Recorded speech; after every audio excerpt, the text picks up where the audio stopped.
Time in the heart of the Lone Star State. They came to Houston to party and enjoy the nightlife. He was doing what guys usually do, get girls, have a good time. But the party's over when a shooting starts. There were gunshots ringing throughout the neighborhood. Harris County 911. I don't know where I'm at, but they shooting. I'm scared. He's shot multiple times, in the chest, in the arm, just everywhere. This was a very dire situation. Were these tourists simply victims of bad luck? Or were there more sinister factors at play? What? I remember just thinking to myself, like, this can't be happening. How? Why? It just didn't make sense. This person isn't even from the city. As detectives work to unravel this mystery, they will learn trust is a luxury few can afford. This was a very toxic situation. Come on. I think it's a passion-fueled, jealousy-fueled crime. We got anybody dead now from a certain type of way. I have no problem. I didn't know any of these were going to happen. Sometimes it takes a long time to get to the truth, but that's what we did here.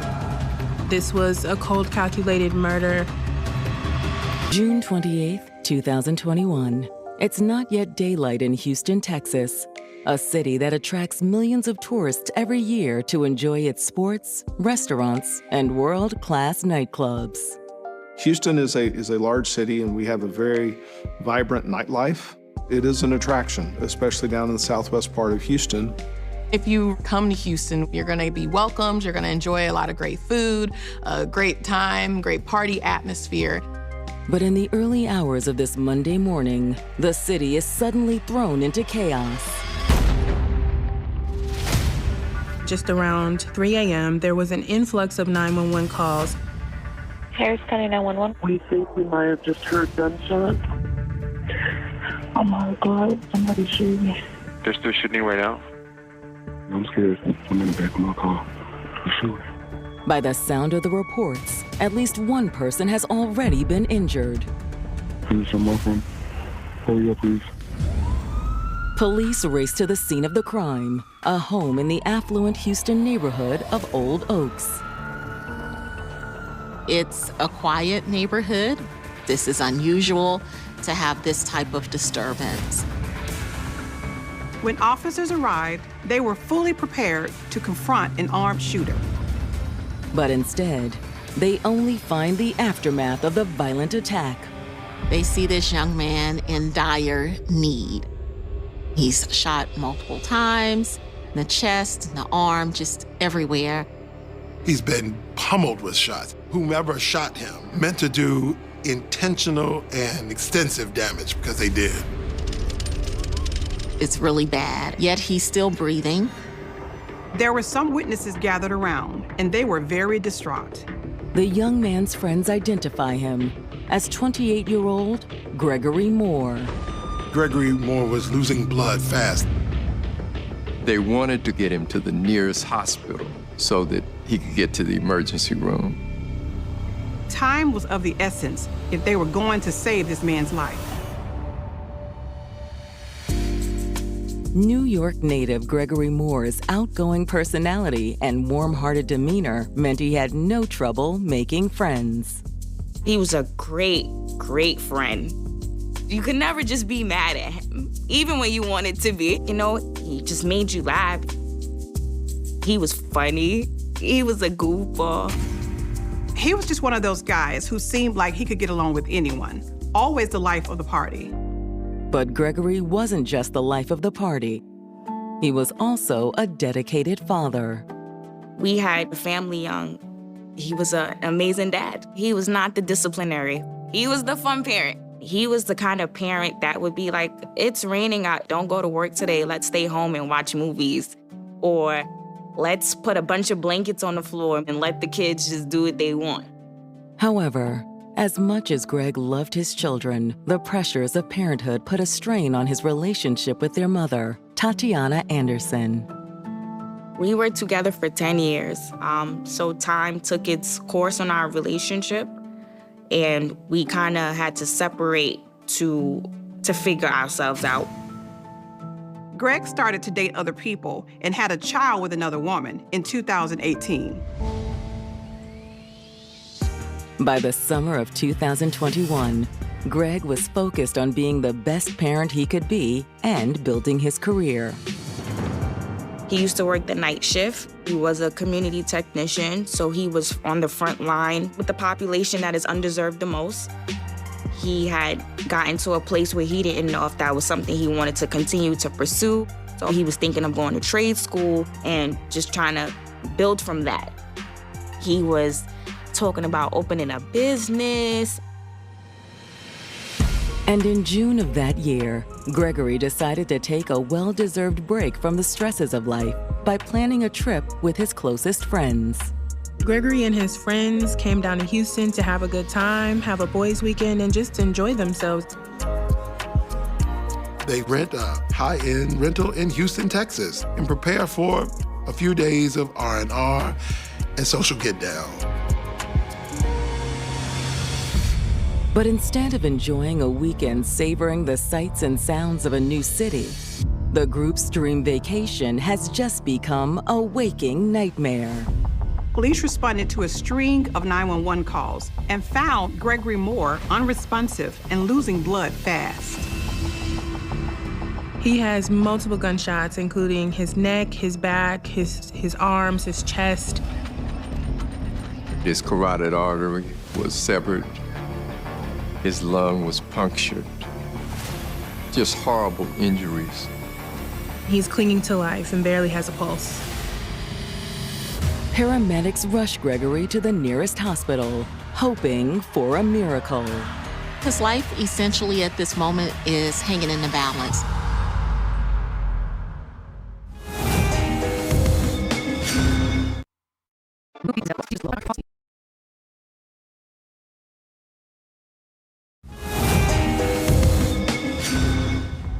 In the summer of 2021, Brooklyn resident Gregory Moore was enjoying a weekend in Houston with his closest friends. He's young, black, handsome, trying to be successful, trying to make it.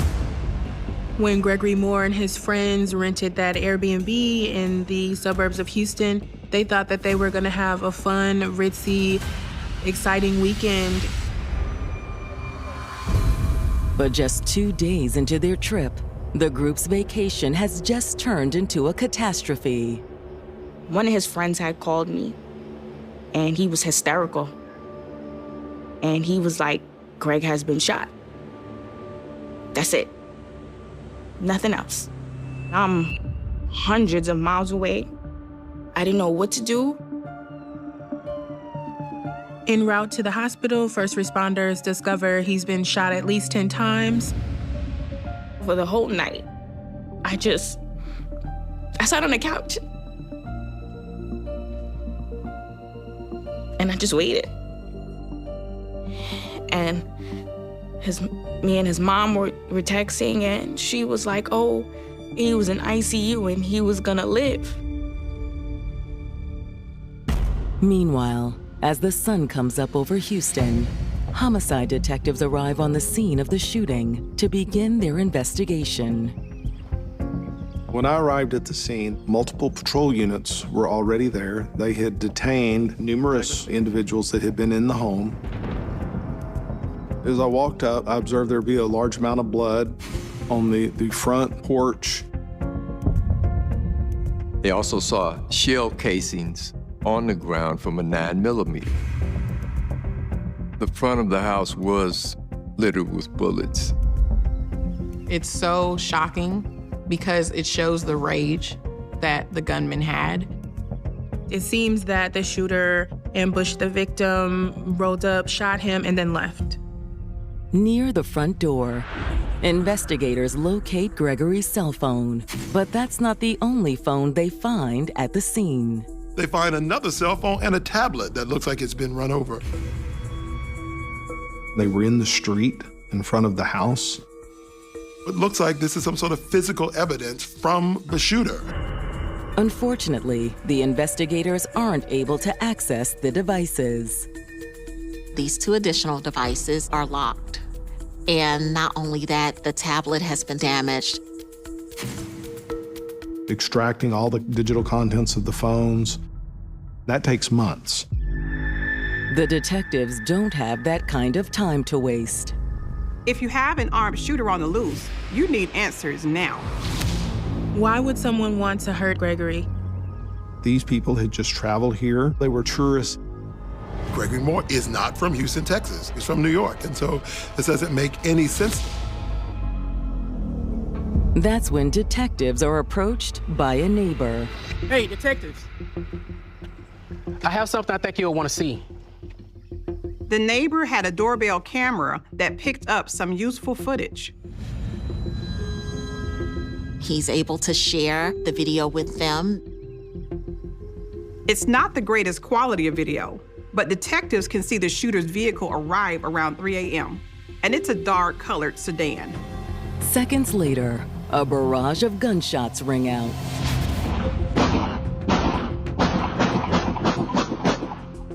I also took a video when the gunshots stopped. And he recorded the end of this tragic evening. On the phone video, you can see someone running away from the crime scene. They jumped into the vehicle and pulled off. However, the cell phone video is too dark to identify exactly who this person is. They aren't able to make out the vehicle's license plate from the video either. As compelling as this evidence is, it doesn't do much to help the investigators narrow down their list of suspects. We had no idea who the person was. Right now, we have to identify this guy. However, before they can continue their investigation, Detective Crane receives a call from the hospital where Gregory is being treated. Yes, this is Detective Crane. They get a call that Gregory Moore has succumbed to his extensive injuries. Gregory Moore was dead.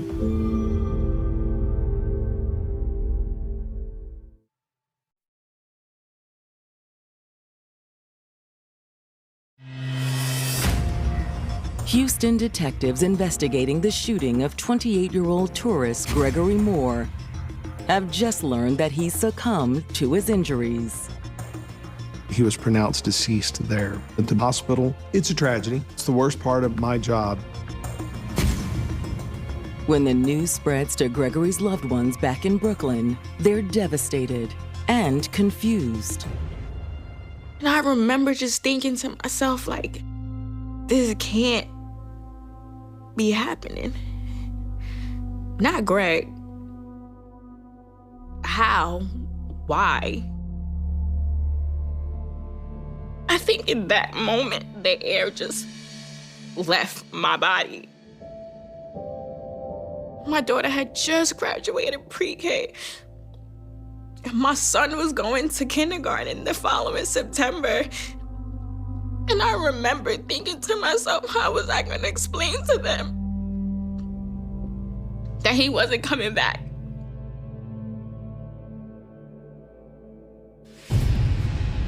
Gregory had flown down to Houston with 3 friends, Raymond Gibbs, Clayton Barnes, and Troy Walsh. And the investigators' next move was to speak to them to see what they knew. Gregory's friends are distraught when the detectives break the news to them. Well, here's the deal. Gregory didn't make it, okay? So, we're gonna do what we can to figure out who and why, but it's gonna require some help from y'all, okay? Gregory's friends are distraught. This was supposed to be a fun weekend in Houston. They came all this way just to have a good time. The detectives asked Greg's friends if they have any idea who the shooter was. Is there anything you can think of that would help us in identifying? The friends explain they'd only been in Houston for a couple of days.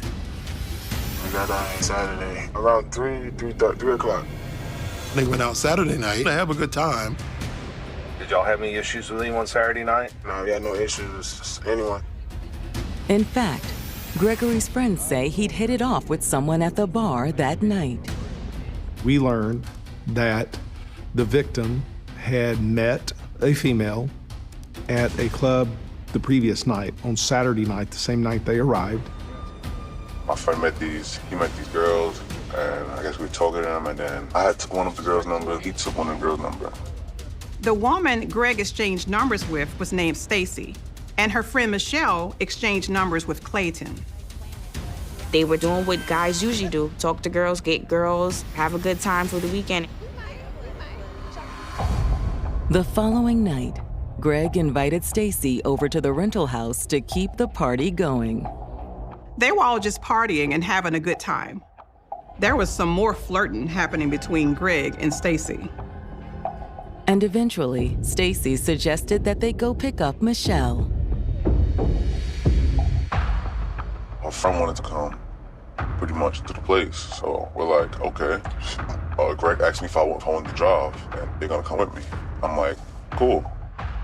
And so they left the Airbnb, traveling back down into Southwest Houston. But along the way, their plans changed when Michelle decided to stay in for the night. Her friend decided she wasn't coming anymore. Okay. We're like, all right, cool, whatever. And that ultimately led to them turning around and driving back up to where the Airbnb was located. By the time they made it back, Clayton was feeling hungry, so he decided he was going to go pick up something to eat. Have a good night. We get back here, and I'm like, y'all not gonna lie, I'm starving. They're like, all right, cool, we're gonna go inside and lay down. Okay. I'm like, that's cool. So I literally drive in the front to drop them off, and they walking. Clayton says as Greg and Stacy approached the front door of the Airbnb, all hell broke loose. That's when they are ambushed.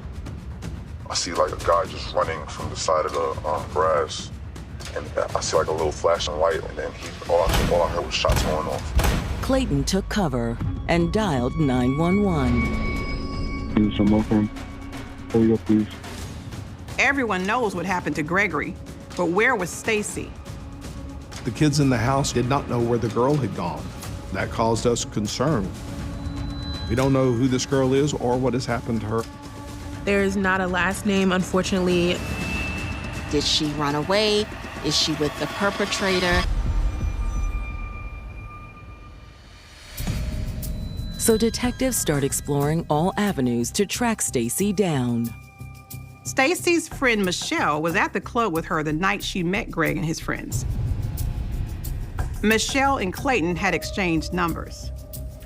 Clayton gives the police Michelle's number. She agreed to come in and speak with them about this. Thank you for coming in. You're welcome. We obviously want to talk to you about an incident that happened this morning early. Mm-hmm. And there's no sense in being all around the bush. Mm-hmm. Tell me what happened. Michelle starts by confirming that she and her friend, Stacy Adams, went bar hopping on the night of June 27th. We met some guys from New York. Everybody was having fun. They find themselves on Saturday night at a club, having a good time. They think, oh, good, we got some people to hang out with. The next day, which is Sunday, they was texting us like, do we want to come to the hospital? Stacy was quick to accept the offer, but Michelle says she was more reluctant. I already was like, no, because now I know them like that. And I just met them. But she was texting me like, come over here. At some point, Stacy told Michelle that she and the boys were on their way to pick her up. I wouldn't answer my phone. I was trying to play like I'm asleep because I didn't want to go. They ended up continuing the night without her. But a little while later, Michelle says she heard from Stacy again.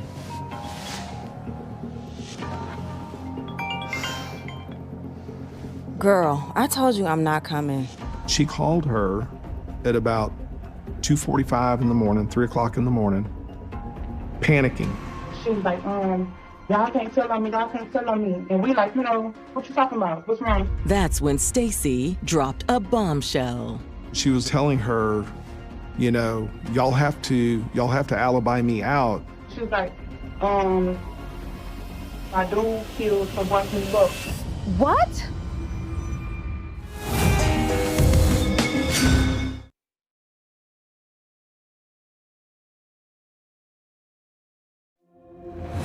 Houston police investigating the murder of Gregory Moore have been looking for a young woman named Stacey Adams, who was with Greg during the shooting. Initially, police were concerned that Stacey could be another victim of the crime, but now they have to consider the possibility she was in on it. Now, in speaking with Stacey's friend, Michelle, that possibility seems more and more likely. Michelle admitted her friend Stacey wasn't as single as she presented herself to be. She indicated she received a very frantic phone call from Stacey, and she let her know that her boyfriend had shot and killed one of the guys they had met clubbing. She was like, my dude killed her boyfriend's brother. What? I know, I'm freaking out. According to Michelle, Stacey went on to explain that her boyfriend James had been spying on her that day. Stacey's boyfriend found out she was messaging with Gregory. He was not happy about that. His name James. I don't know his last name. I wish I knew it. He got a toy Instagram and he screenshot the message to her and like, you. That's also how James found out where Stacey was. The Instagram app allows you to share your location, so he can literally log into it and see on her locations where she is. The boyfriend was able to track Stacey to where Gregory and his friends were staying by her social media. And when they get to the house, he jumps out, rolls up on the two of them. She was like that. Her boyfriend pistol with the dude. And he shot him at least like 5 times.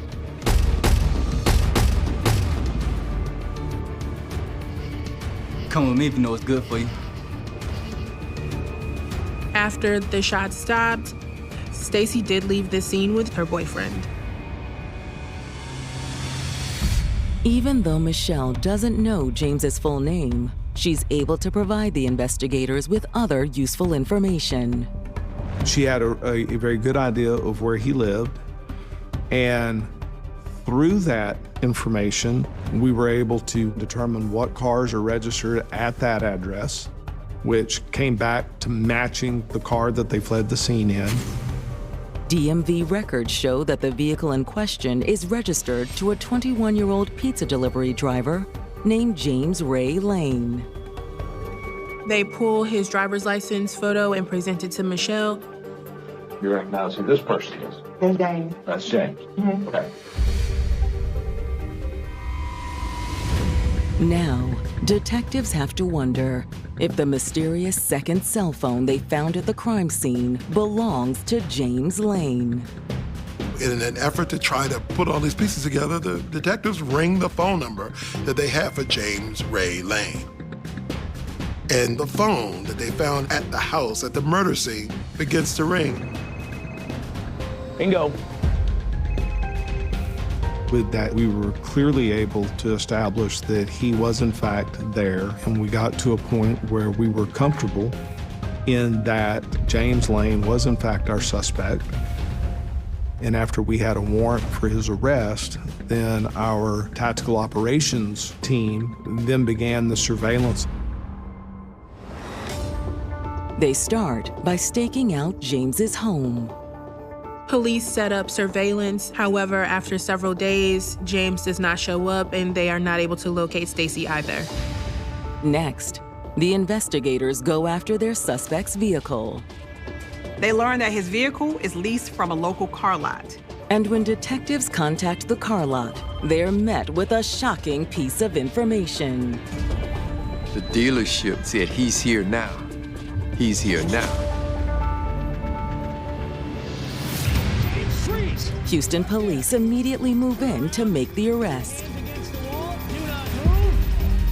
Stacey was there with him too. James was arrested. Stacey was just traveling with him, and she agreed to come to our office and talk to us about what happened.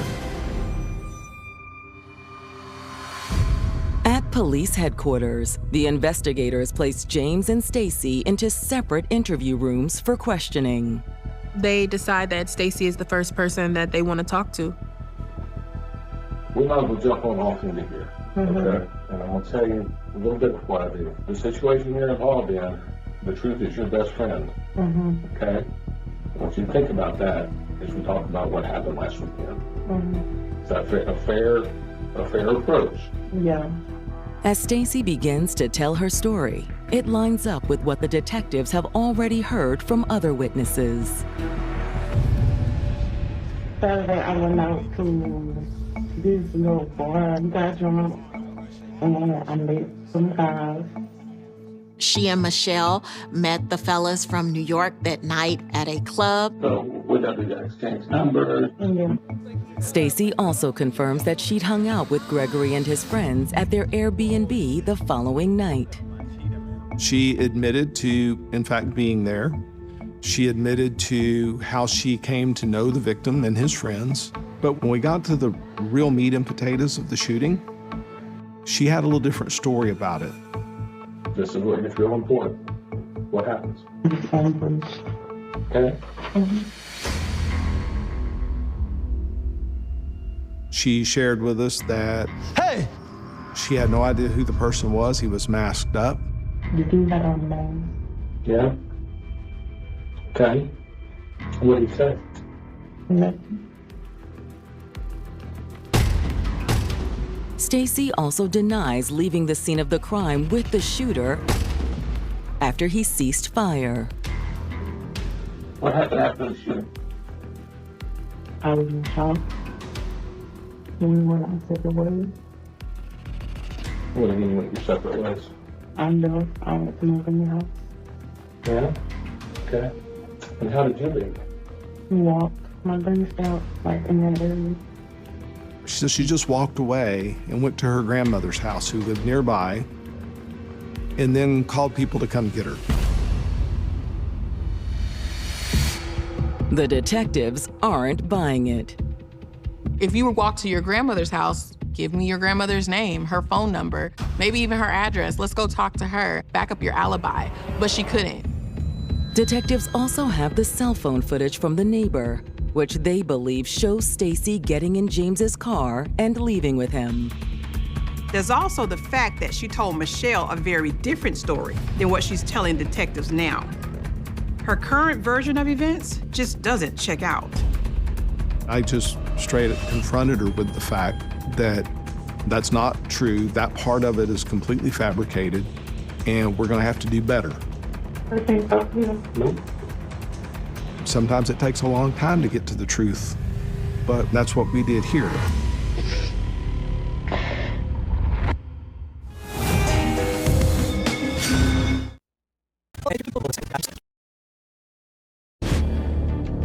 Police in Houston, Texas have zeroed in on 21-year-old James Ray Lane as their main suspect in the shooting death of Gregory Moore.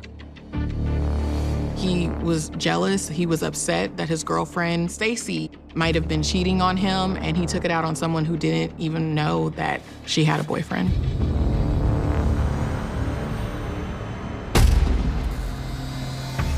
But according to Stacy, James is innocent. Stacy told the investigators that a man with a black mask shot Gregory Moore. She said that she didn't know who the gunman was. The investigators believe she's lying. I share with her that if I don't believe it, a jury's not ever going to believe it either. The truth is going to be very important for you right now. I sit here today, I mean, it could either make you a witness, to make this part of the crime, and to make you a suspect. So this is your opportunity to tell us the truth. I always tell them, we understand sometimes things happen that are out of your control, but we can't make it worse by lying about it. Finally, Stacy starts to break down. I think so, yeah. I think so, yeah. Not at this point. Sometimes it takes a long time to get to the truth in what we call the little room, but we generally get there. And that's what we did here. Stacy finally admits on the night she went home with Gregory, her boyfriend James was blowing up her phone. Everything okay? Yeah. Yeah, it's fine. A lot of them I was taking screenshots and not doing anything. I was really ignoring him because I was having fun at that point. I didn't want to argue with me. And he just kept calm and kept it. She's getting text messages from James. He's wondering, where are you? Who are you with? James had gotten into a tablet device that Stacy owned, and that was how he was able to access all her social media, the same tablet police found at the scene of the crime. But Stacy insists she had no idea James was tracking her location. I don't know. I didn't follow me. Stacy says when James ambushed them outside the Airbnb, she was just as shocked as Gregory. James was clearly upset and jealous.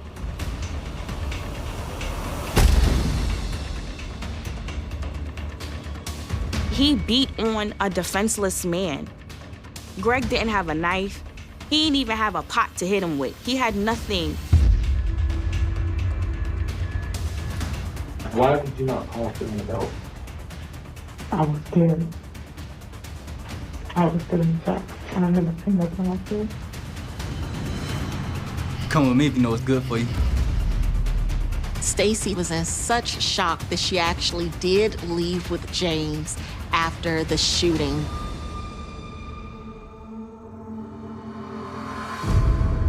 I was going to stay with him until the police got there.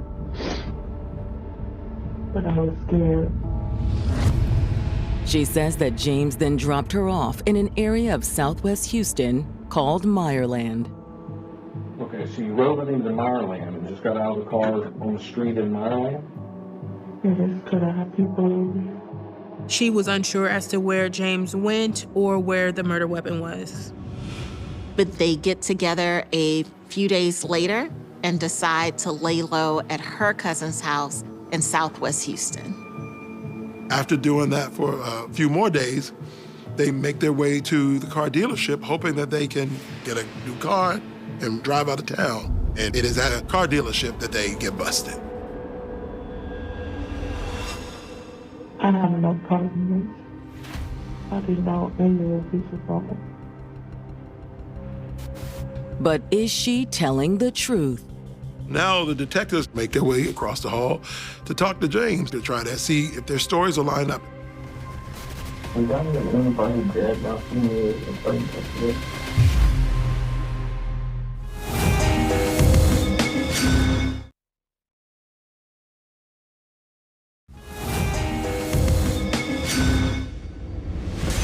Houston detectives investigating the murder of Brooklyn native Gregory Moore have just taken a statement from 18-year-old Stacy Adams. Stacy admitted to her boyfriend, James, being the gunman, but insisted she had no idea of what was going to go down. Now, detectives are eager to hear James's side of the story. There was a shooting that occurred, and this boy got killed. And I received information, a lot of information, that tells me you may have something to do with that. I'm going to give you an opportunity to tell us what happened. Much to their surprise, he admits that he was on the scene.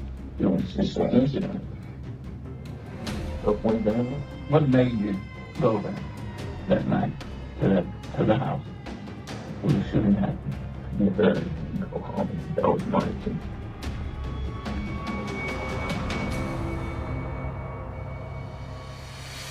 But James says after he showed up and found Stacy, the situation quickly got out of hand. According to James, when he arrived, he told Stacy, "Let's go." Come on. I told her, let's go. What you think you're doing? Take my girl back home. Get your hands off me. Came at me. What do you mean he came at me? when he indicates Gregory attacked him. He said he did what he needed to do in order to defend himself. That's why he shot Gregory.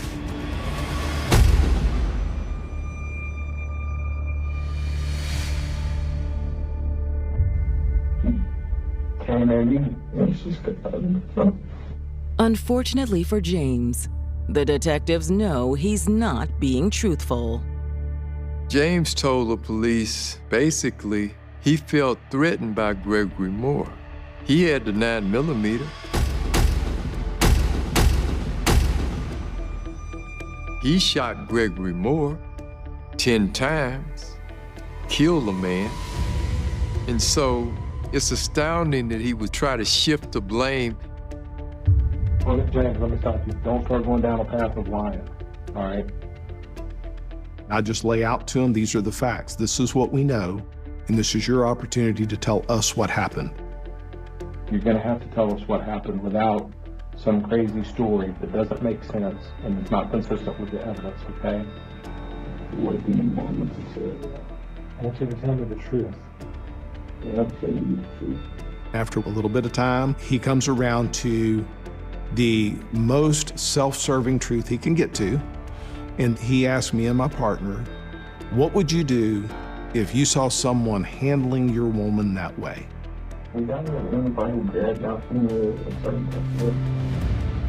I asked him to elaborate on that, and he wouldn't. But he put himself there, and then he put himself trying to justify the murder. And that was sufficient enough for us. At the end of the interview, the investigators charged James with the murder of Gregory Moore. I would like to have had a complete, total confession as to why he did it, but that's very hard for a lot of people to do. Investigators conclude that James's girlfriend, Stacey Adams, was an innocent bystander in the crime. Detectives do believe that Stacey is telling the truth about not knowing what James was going to do that night. They ended up not charging her with any crime. However, as prosecutors prepare for trial, they aren't planning to go easy on James. Making the decision to drive 40 minutes all the way up to North Harris County and wait, lay in waiting for them to return. It's a passion-fueled, jealousy-fueled, immaturity-fueled crime. This was not an act of self-defense. This was a cold, calculated murder. James is now facing life in prison. Having an acquittal just seems highly unlikely. So he decides to come to the table with the prosecutors to try to strike a deal to save some part of his life. James finally confesses to investigators' version of events and admits to gunning down Gregory Moore in cold blood. In exchange for a full confession, they do offer James a deal of 22 years, and he does accept this plea deal. He's got to serve at least half of that before he can even be considered for parole. For Gregory Moore's loved ones, the resolution in this case isn't enough. James got 22 years. 22. In 22 years, James will still be old enough to have a family, to have children, to have a life. This sentence is quite light, but James is 21 years old and has never so much as gotten a traffic ticket. It's really heartbreaking because prosecutors even said after the sentencing, he never showed remorse to the victim's family. He never showed that he felt bad for the situation. Gregory Moore should be alive today, enjoying his kids growing up. James Lane should be in the free world today, doing what kids his age should be doing. And neither one of those things are going to happen now. Greg didn't have cancer. He wasn't in a car accident. He wasn't hit by a bus. He was shot. And that's a hard pill for me to swallow. No one thinks that. In the autumn of 1995, the coastline of North Wales carried on as it always had. The sea rolled against the shore with a rhythm older than memory. Narrow roads curved between quiet villages where neighbors recognized one another by the sound of an approaching car long before it came into view. Local shopkeepers greeted familiar faces each morning. Elderly couples walked the same streets they had crossed for decades. Cinema marquees still lit the evenings with promises of adventure, romance, and escape. It was the kind of place where routine felt permanent, where ordinary life seemed almost immune to the darkness people associated with distant cities and sensational headlines. Yet beneath that calm surface, something had already begun to move. Not a storm that anyone could see gathering on the horizon, but something quieter, more patient, more deliberate. For nearly 3 months, a man walked among everyone else without attracting suspicion. He smiled when expected. He spoke politely. He operated a successful business. People knew his face. Some trusted him. Others barely noticed him at all, because there was nothing about him that demanded attention.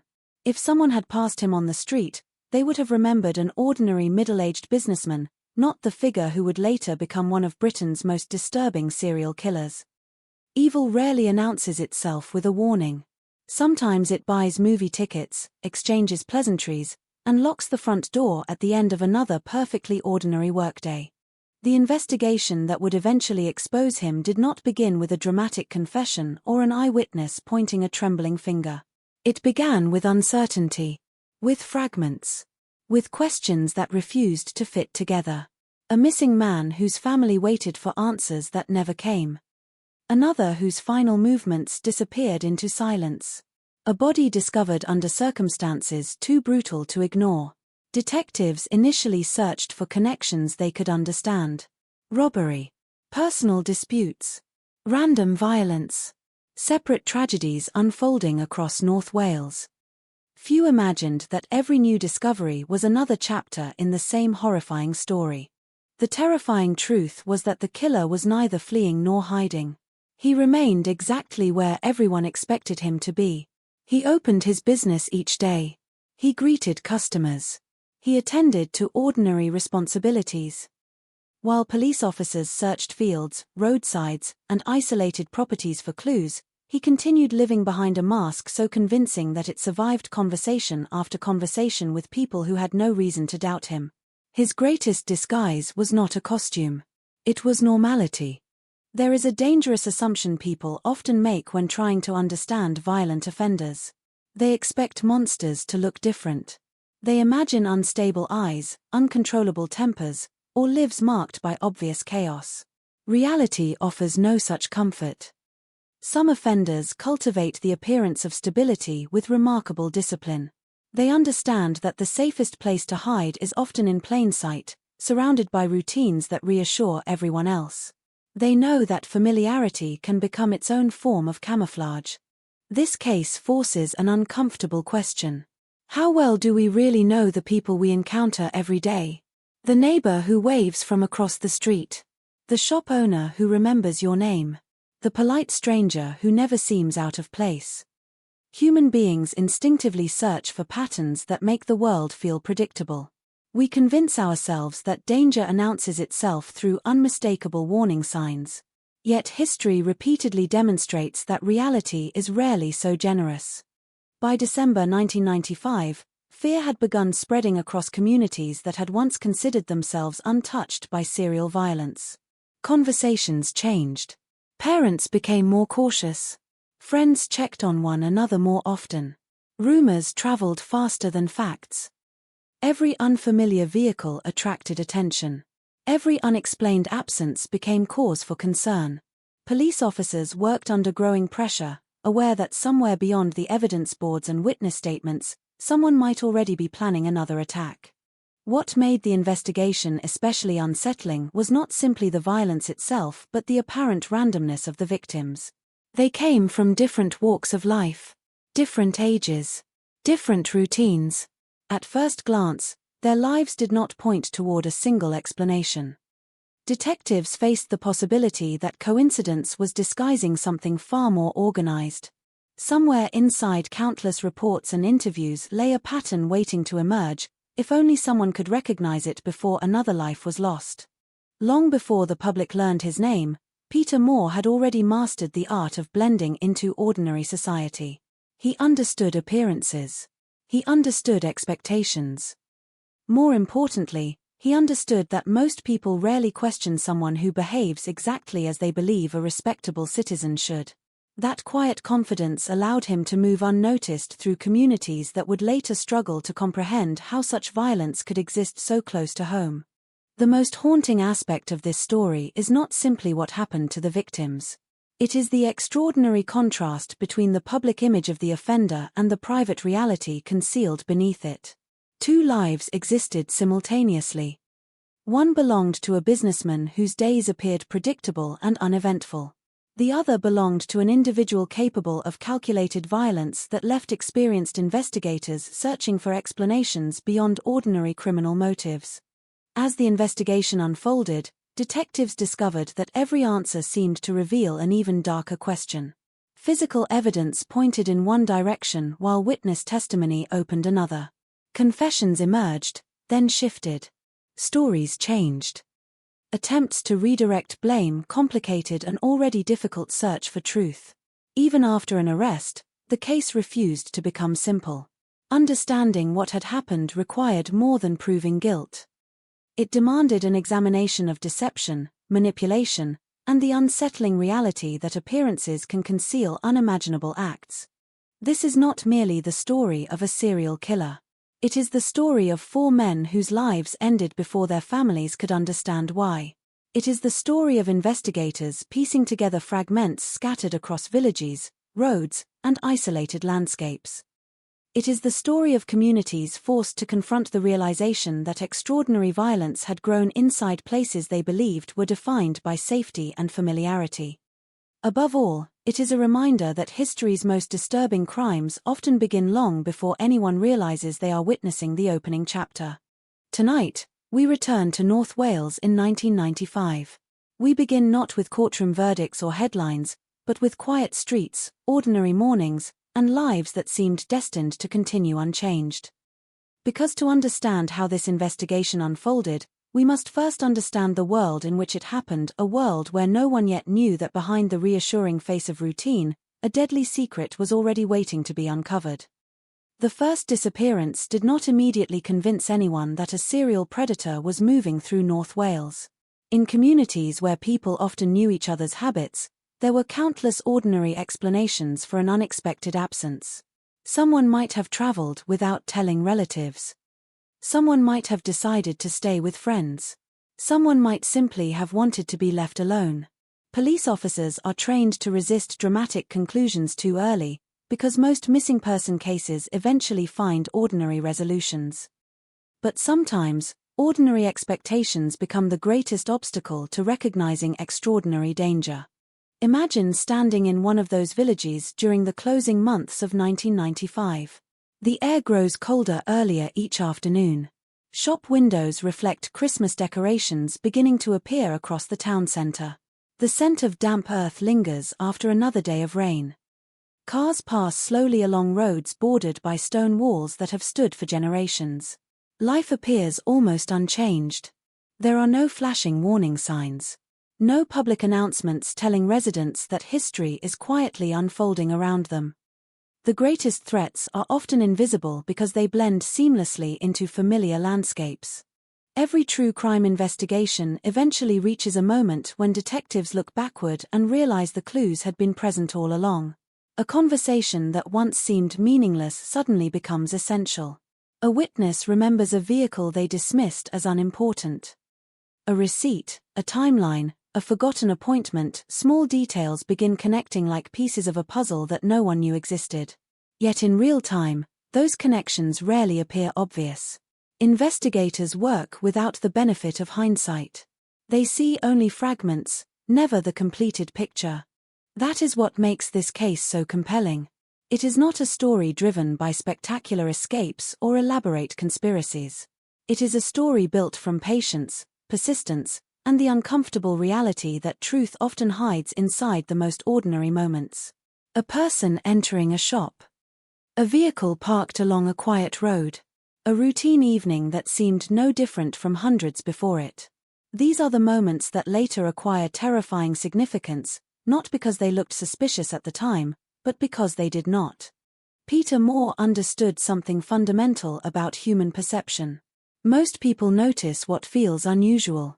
They remember arguments, loud voices, reckless behavior, or visible instability.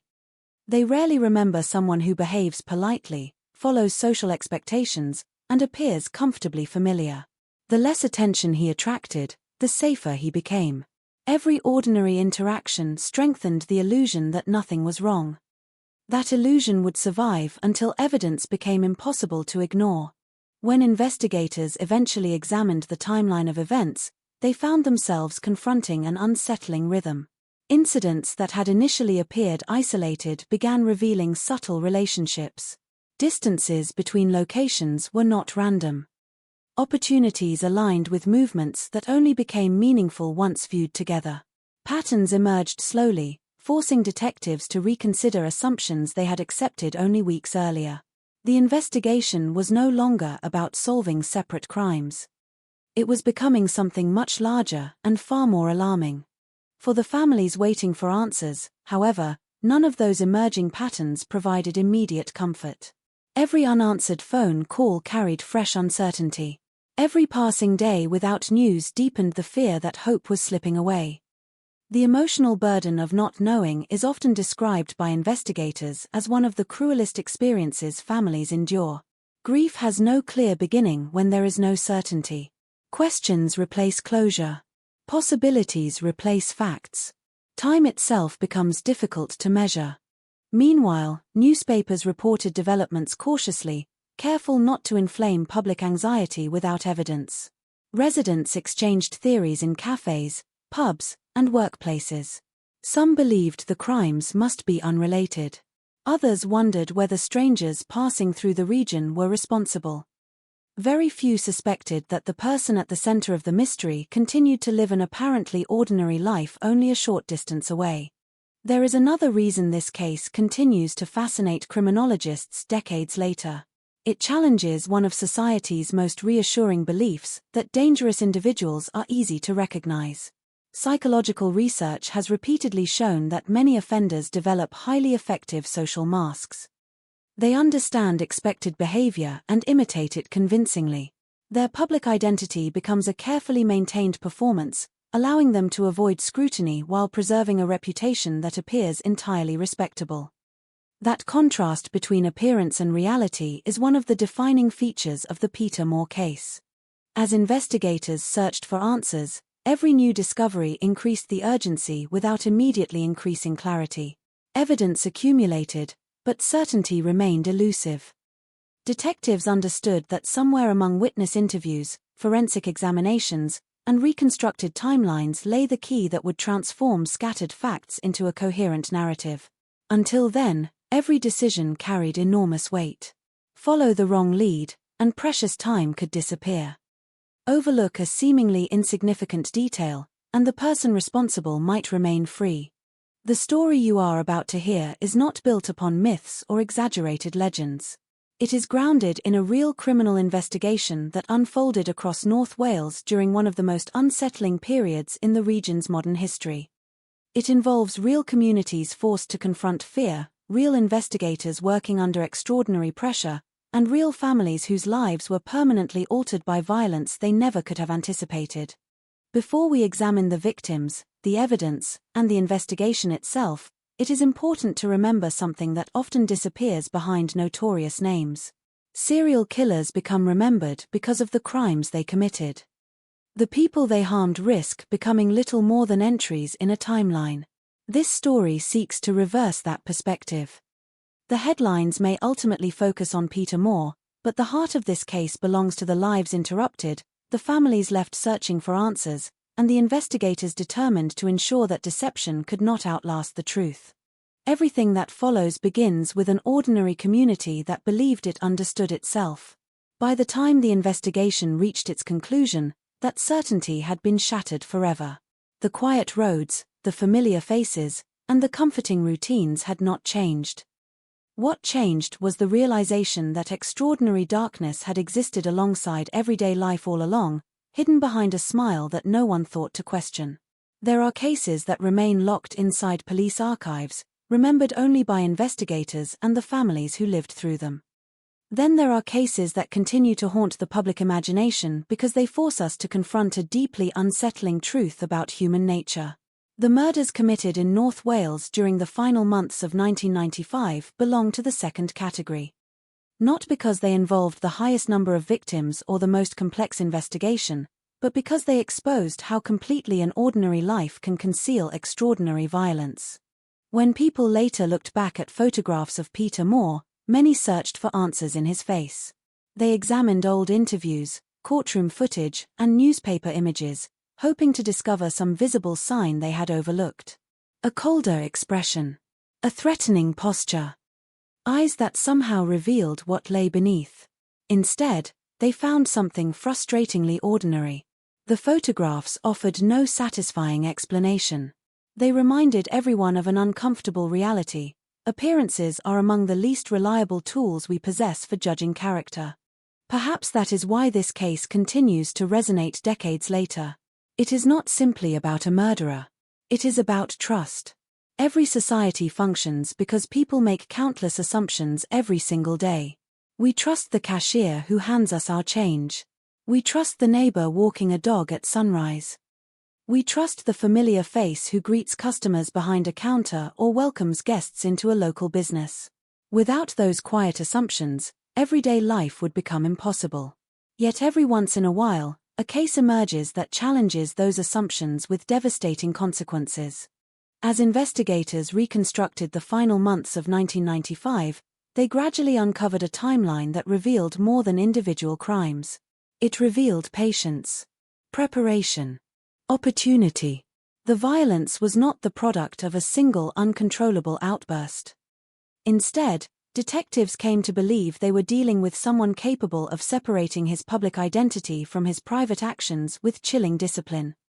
That ability to compartmentalize would become one of the defining psychological features discussed throughout the investigation and the trial that followed. For experienced detectives, serial investigations often produce a strange emotional contradiction. Each new piece of evidence brings them closer to identifying the offender, yet every discovery also confirms that another victim has already paid the price for that progress. Success and tragedy become inseparable. The closer investigators move toward solving the case, the more vividly they understand the suffering that occurred before they had enough evidence to intervene. North Wales was not accustomed to living beneath the shadow of a serial killer.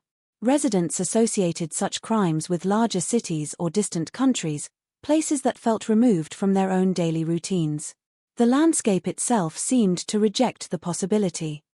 Rolling hills stretched toward the horizon. Small coastal communities preserved traditions passed from one generation to the next. Visitors often described the region as peaceful, almost timeless. It was precisely that atmosphere of familiarity that made the crimes feel so profoundly unsettling. Violence had not arrived from somewhere else. It had emerged from within the community itself. As fear quietly spread, people began changing habits they had followed for years without a second thought. Some became reluctant to walk alone after dark. Families checked in with relatives more frequently.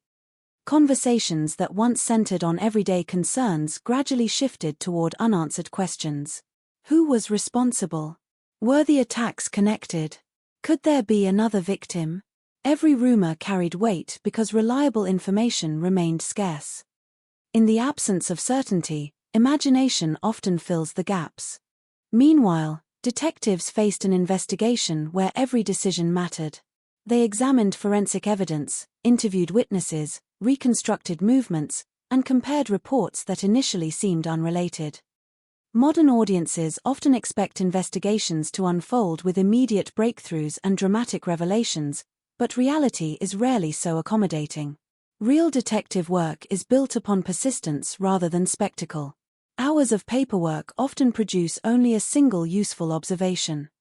Days of interviews may eliminate possibilities rather than create them.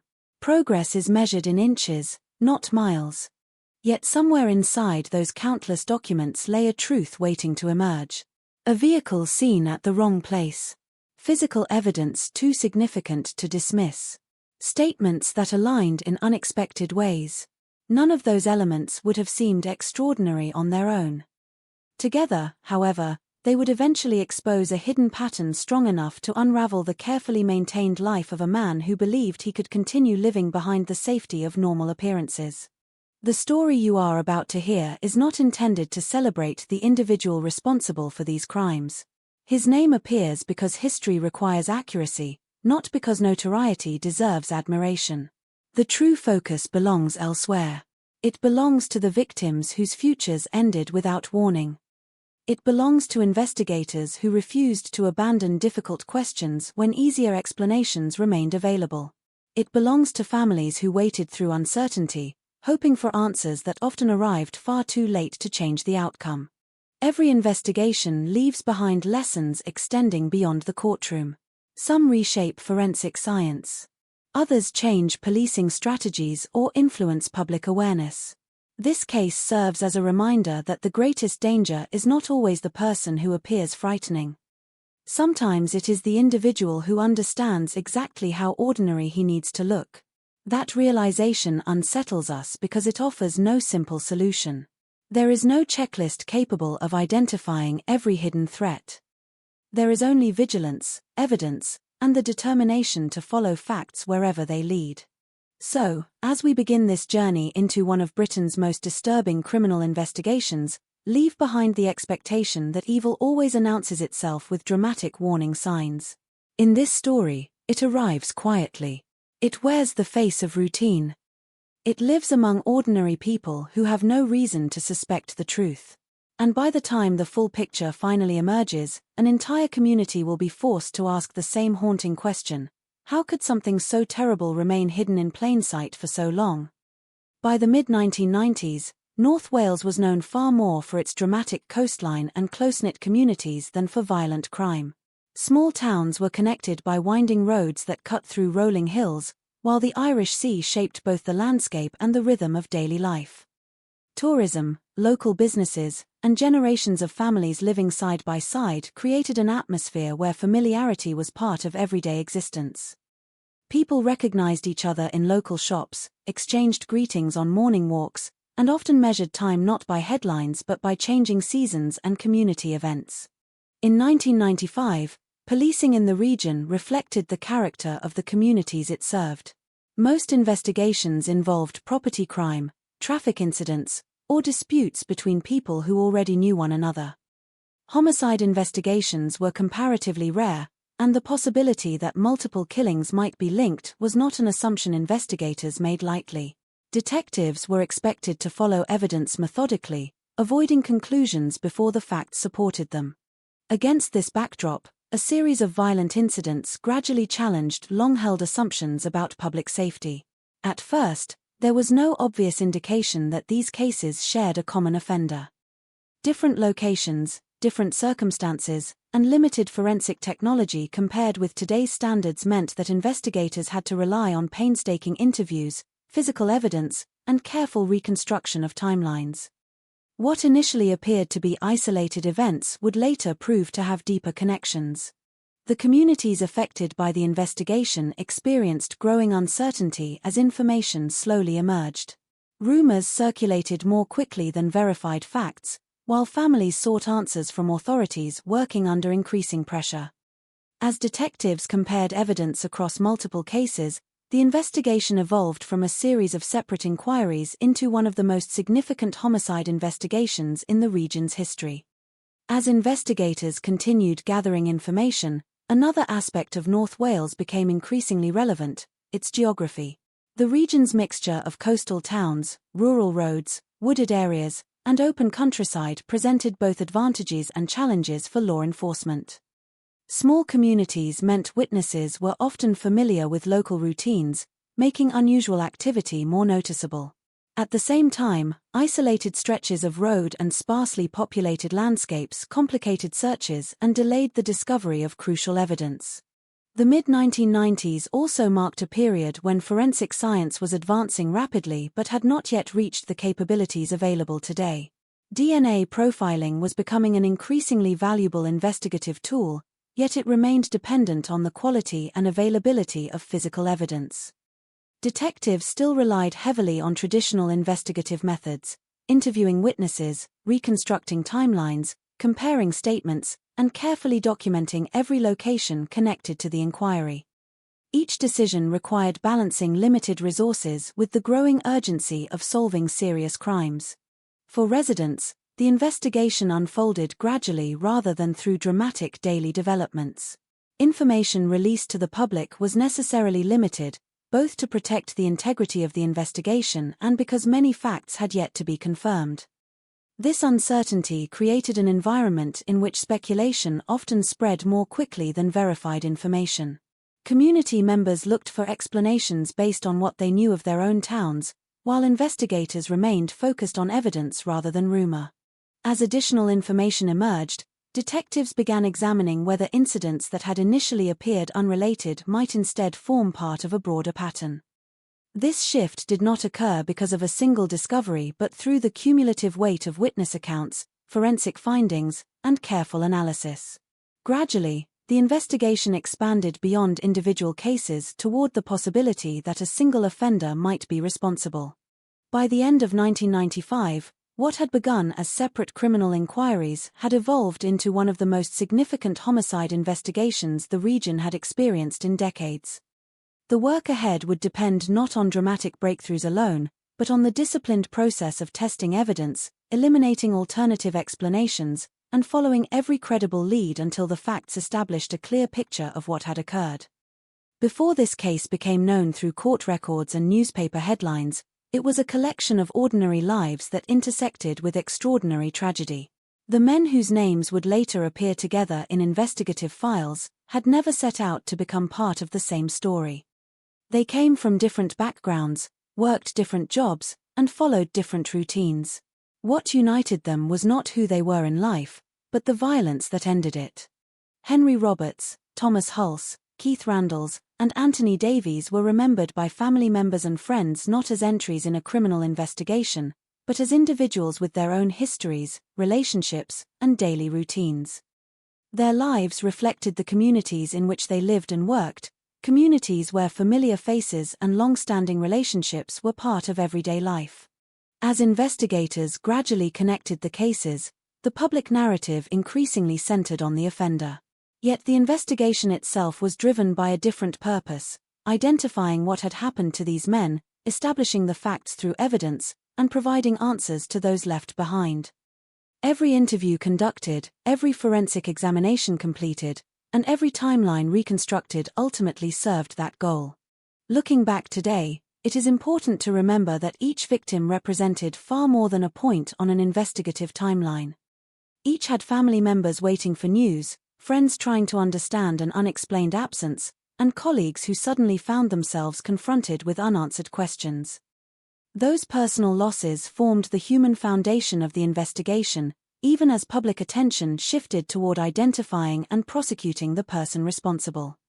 As the investigation progressed, detectives faced a challenge common to many homicide inquiries: ensuring that the individuals at the center of the case were not reduced to names in official records. Every file represented a person whose absence had been noticed long before investigators assembled timelines or collected forensic evidence. Families, friends, and colleagues experienced the consequences of those losses in deeply personal ways, often long before the wider public became aware of the investigation. Although the victims differed in age, occupation, and personal circumstances, they shared the ordinary routines that characterize everyday life. Their work, social connections, and familiar habits reflected the communities in which they lived. It was precisely this sense of normalcy that made the crimes so unsettling for local residents. The realization that ordinary people engaged in everyday activities had become victims challenged long-held assumptions about safety within close-knit communities. For investigators, understanding the victims' final known movements formed a critical part of the inquiry. Detectives reconstructed timelines through interviews, employment records, witness statements, and other available evidence. These efforts were not only intended to identify potential suspects but also to establish an accurate account of each victim's last confirmed activities. Careful reconstruction of these timelines would later become an important element in understanding how the cases related to one another. Families often describe the period before answers emerge as one of profound uncertainty. In many investigations, the absence of reliable information can be as difficult as the confirmed facts that eventually follow. While detectives worked to verify evidence and avoid premature conclusions, relatives continued waiting for developments that might explain what had happened. This period of uncertainty became a defining experience for many of those affected by the investigation. In retrospect, the victims' stories remained central to understanding the significance of the case. The investigation was ultimately undertaken to establish the truth of what had happened to them and to ensure that responsibility could be determined through evidence presented in court. Their lives, rather than the notoriety of the offender, provide the enduring human context for one of the most significant homicide investigations in North Wales during the mid-1990s. Looking back through the official records, one theme becomes increasingly clear. Every major homicide investigation begins not with a suspect, but with unanswered questions about someone's life. Detectives are tasked with reconstructing events as accurately as possible, but the people closest to the victims are often trying to reconstruct something much more personal: the conversations they last shared, the routines that suddenly stopped, and the plans that would never be completed. As evidence accumulated, investigators worked to ensure that each victim's movements were documented with precision. Timelines were compared, witness statements reviewed repeatedly, and forensic findings examined alongside more traditional investigative methods. The purpose of this work extended beyond identifying a suspect. It was also about establishing an accurate historical record that could withstand careful scrutiny in court. Every verified detail contributed to a clearer understanding of the events under investigation. The passage of time has not altered the significance of these lives. While public memory often associates the case with the individual convicted of the crimes, the lasting impact is found in the people whose futures were cut short and in the families who continued living with the consequences long after the trial concluded. Their experiences remind us that criminal investigations are ultimately undertaken not to create notorious stories, but to establish facts, provide accountability through the justice system, and preserve the dignity of those who can no longer speak for themselves. This perspective also reflects a broader lesson found across many homicide investigations. Public attention frequently gravitates toward offenders because their actions generate headlines, yet the work of investigators, prosecutors, and the courts is fundamentally directed toward another objective: identifying victims, documenting the truth with evidence, and ensuring that responsibility is determined through a fair legal process. In that sense, the case serves not only as a record of violent crime but also as an example of the persistence required to transform uncertainty into documented fact. As the investigation moved forward, those documented facts would gradually reshape the direction of the inquiry. Separate timelines began to intersect. Independent witness accounts started to reinforce one another. Physical evidence acquired greater significance when considered alongside newly established facts. What had once appeared to be isolated incidents slowly evolved into a connected investigation, setting the stage for the critical developments that would follow in the next phase of the case. By the final months of 1995, the communities of North Wales were still trying to understand a series of events that seemed impossible to connect. There was no single moment when everyone suddenly realized they were facing a larger threat. Instead, the truth emerged slowly, through fragments of information that investigators had to carefully examine and compare. At the beginning, each incident existed in its own space. Each family had its own unanswered questions. Each investigation followed its own path.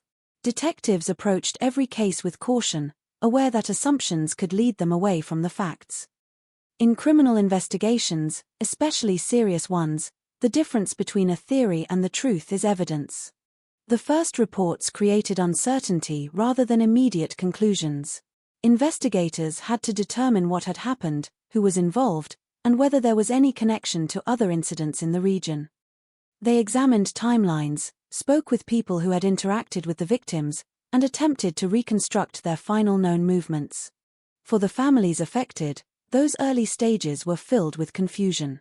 Before an investigation reaches a courtroom, before evidence is presented and conclusions are reached, there is often a long period where people are left with incomplete information. They wait for updates. They search for explanations. They attempt to understand events that do not yet make sense. Behind the scenes, police teams were working through the difficult process of separating facts from speculation. Every detail had to be evaluated carefully. A person's statement might reveal an important lead, or it might simply reflect a misunderstanding. A location might appear significant, or it might be unrelated. Investigators were forced to work through uncertainty while knowing that every delay mattered. As more information became available, detectives began looking beyond individual cases. They started asking whether similarities that had previously seemed coincidental might indicate a common link. This was a turning point in the investigation, because recognizing a pattern changes the entire approach. Instead of examining separate events, investigators begin searching for the person or circumstances that connect them. The challenge was that patterns are often invisible at first. They appear only after information from different sources is placed together. A timeline that seems ordinary on its own can become significant when compared with other evidence. A witness account that seems minor can become important when it confirms another piece of information. Investigation is often the process of finding meaning within details that initially appear disconnected. During this period, Peter Moore continued to present the image of an ordinary member of the community. Like many investigations involving offenders who maintain a public reputation, one of the difficulties for authorities was understanding how someone could appear familiar and unremarkable while being connected to serious criminal activity. The contrast between public perception and investigative findings became one of the most disturbing aspects of the case. The investigation was no longer simply about discovering what had happened in individual incidents. It had become a search for a complete picture. Detectives needed to understand not only the events themselves, but also the sequence that connected them. They needed evidence strong enough to move beyond suspicion and establish responsibility. As the year approached its end, the pressure on investigators increased. Every new discovery carried greater significance. The possibility that multiple cases were connected meant that solving the investigation was not only about answering questions from the past, but also about preventing further uncertainty in the future. The path ahead would depend on a combination of traditional detective work and emerging forensic methods. Witnesses, physical evidence, and careful reconstruction would eventually bring investigators closer to the truth. But before that breakthrough could occur, they first had to navigate the most difficult stage of any major investigation, the period when the answers exist, but remain hidden among countless unanswered questions. As the investigation continued, one of the greatest challenges facing detectives was the absence of an obvious explanation. Serious crimes often create an expectation that there must be a clear motive, a visible conflict, or a relationship between the people involved. But in this case, investigators were confronted with uncertainty. The victims did not appear to share a simple connection that immediately revealed why they had become part of the same investigation. That uncertainty shaped every decision made by police. Detectives could not rely on assumptions.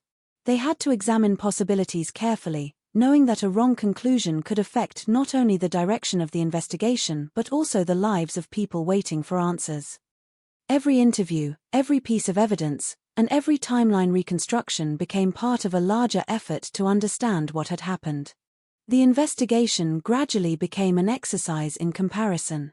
Officers reviewed information from different cases and looked for details that might have been overlooked when each incident was considered separately. Patterns do not always announce themselves. Sometimes they appear only after investigators step back and examine the entire picture. This process required patience. Behind every significant development were hours of work that never appeared in public reports. Detectives studied statements repeatedly, checked information against known facts, and attempted to separate reliable evidence from speculation. The public often sees investigations through major moments, the arrest, the trial, the final verdict, but the reality is usually built from many smaller steps. For the communities involved, the growing possibility that these incidents were connected changed the atmosphere. People who had once viewed events as isolated tragedies began wondering whether there was a larger explanation. Questions became more frequent. Conversations became more cautious. The sense of familiarity that had defined these communities was affected by the knowledge that something serious had occurred nearby. At the center of the investigation was the difficult task of understanding the person responsible. Investigators had to examine not only physical evidence but also behavior, opportunity, and circumstances. They needed to determine whether the person they were investigating had the ability, access, and connection to the events under review. This was where the contrast between appearance and reality became especially significant. Peter Moore had maintained a public identity that did not immediately attract suspicion. He was known through his business and his presence in the community. Like many complex criminal investigations, this case demonstrated that familiarity alone cannot determine innocence or guilt. Evidence, rather than reputation, must guide conclusions. As detectives continued their work, the investigation began moving away from uncertainty and toward a clearer direction. Information that once seemed unrelated started gaining importance when viewed alongside other discoveries. A series of separate questions slowly began transforming into one larger question: who was responsible for the events that had unsettled North Wales? The answer would not come from a single piece of information alone. It would emerge from the combination of investigative persistence, forensic examination, and careful attention to details that had previously remained unexplained. By this stage, the case had entered a critical period. The investigation was no longer simply attempting to understand what had happened. It was approaching the point where investigators would need to identify the person they believed responsible and gather evidence strong enough to withstand the scrutiny of the justice system. The next stage would bring the investigation closer to its decisive turning point, a moment when suspicion would become evidence, and unanswered questions would begin receiving definitive answers. As investigators worked through the growing number of unanswered questions, the case entered a stage where every detail mattered. The challenge was no longer simply identifying what had happened in each individual incident. The greater challenge was determining whether those events represented separate tragedies or parts of a larger pattern. In complex investigations, connections are rarely discovered in a single moment. They are built gradually through comparison and verification. Detectives revisit earlier information with new perspectives. Statements that once seemed incomplete may gain importance when placed beside later discoveries. A timeline that appeared ordinary can reveal significance when examined alongside additional evidence. For the investigative teams involved, this meant returning repeatedly to the basics. They examined movements, locations, relationships, and available records. They spoke with people who had crossed paths with the victims and reviewed information that might help establish a clearer understanding of events. Each step was part of an effort to replace uncertainty with facts. The difficulty was increased by the nature of the region itself. North Wales contained a mixture of populated communities and quieter rural areas. While close communities could provide valuable local knowledge, the landscape also created challenges when investigators attempted to establish complete timelines. Understanding where people had been and when they had been there became an essential part of reconstructing the sequence of events. As public awareness of the investigation grew, attention naturally focused on the question of whether someone known within the community could be involved. This possibility was difficult for many people to accept. Communities often develop a sense of trust based on familiarity, and the idea that someone recognized by neighbors or customers could be connected to serious crimes creates a profound sense of disbelief. For investigators, however, personal impressions could not determine the direction of the case. A person's reputation, occupation, or social standing could neither prove innocence nor establish guilt. The investigation had to be guided by evidence. That principle became increasingly important as police narrowed their focus and examined individuals connected to the developing inquiry. The role of forensic evidence also became more significant. Scientific methods provided another way to test theories and confirm whether information gathered during the investigation was reliable.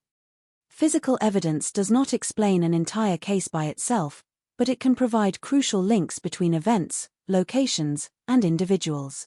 As the evidence began to form a clearer picture, the investigation moved closer to a decisive stage. The uncertainty that had surrounded the case for weeks was gradually replaced by a more focused understanding of what detectives believed had occurred. However, reaching a conclusion required more than suspicion. Investigators needed evidence that could withstand challenge and examination. The difference between believing someone may be responsible and proving responsibility in a court of law is one of the most important principles of any criminal investigation. The months of uncertainty had affected everyone connected to the case. Families continued waiting for answers. Communities continued adjusting to the reality that serious crimes had taken place among them. Investigators continued working through the evidence, aware that the final outcome would depend on the accuracy and completeness of their work. The investigation was approaching the moment when hidden connections would become visible. The pieces of information collected over time were beginning to align, creating a clearer picture of the events and the person believed to be responsible. What followed would become the turning point of the case, the moment when investigators moved from searching for explanations to building the evidence that would ultimately bring the investigation into the courtroom. In any major criminal investigation, there is often a moment when uncertainty begins to give way to direction. It is not always a dramatic revelation. Sometimes it is a small discovery that changes how investigators view everything that came before it. A detail that once seemed insignificant suddenly becomes important. A question that had remained unanswered begins to have a possible explanation. For the investigation in North Wales, that moment came through the gradual accumulation of evidence rather than a single event. Detectives had spent weeks examining information from different sources, attempting to understand whether the incidents they were investigating shared a common connection. The challenge was not simply finding evidence. It was understanding what that evidence meant. The discovery process required patience and discipline. Investigators had to avoid allowing assumptions to shape their conclusions. Every possible lead needed to be tested. Every statement had to be compared against known facts. In serious investigations, the truth is often found not by following the most obvious explanation, but by carefully examining every possibility until only the strongest explanation remains. As officers reviewed the circumstances surrounding the cases, attention increasingly turned toward connections between locations, movements, and individuals. Information gathered from witnesses became more valuable when combined with physical evidence. A single observation might not appear important on its own, but when placed alongside other confirmed details, it could become part of a larger picture. One of the critical challenges was understanding how someone could remain unnoticed while investigators searched for answers. The person at the center of the investigation had not fit the image many people expected of a dangerous offender. He was known within the community and maintained an outward appearance of normality. This contrast between public perception and investigative findings became a central feature of the case. The work of detectives during this period reflected the reality of criminal investigations. Progress often happens quietly. There are no visible signs when officers spend hours reviewing documents, analyzing statements, or reconstructing timelines. Yet these steps form the foundation of every successful prosecution. A case is not built through one discovery alone, it is built through a chain of verified facts. As investigators continued examining available evidence, they began developing a clearer understanding of the events under investigation. The possibility that multiple incidents were connected became increasingly difficult to ignore. The focus of the inquiry shifted from asking whether there was a connection to determining exactly how strong that connection was. This stage of the investigation also demonstrated the importance of forensic science. Physical evidence provided investigators with information that could be measured and evaluated independently. Unlike rumors or assumptions, scientific findings could help confirm or challenge theories developed during the investigation. The discovery of meaningful evidence changed the atmosphere surrounding the case. For investigators, it represented progress after weeks of uncertainty. For the community, it raised new questions about how much remained unknown and how close the truth might be. But even as the investigation gained momentum, detectives understood that finding evidence was only the beginning. Evidence had to be carefully preserved, analyzed, and presented in a way that could withstand examination in court. Every conclusion required support. Every accusation required proof. The investigation was moving toward a critical stage. The person responsible was no longer hidden behind unanswered questions alone.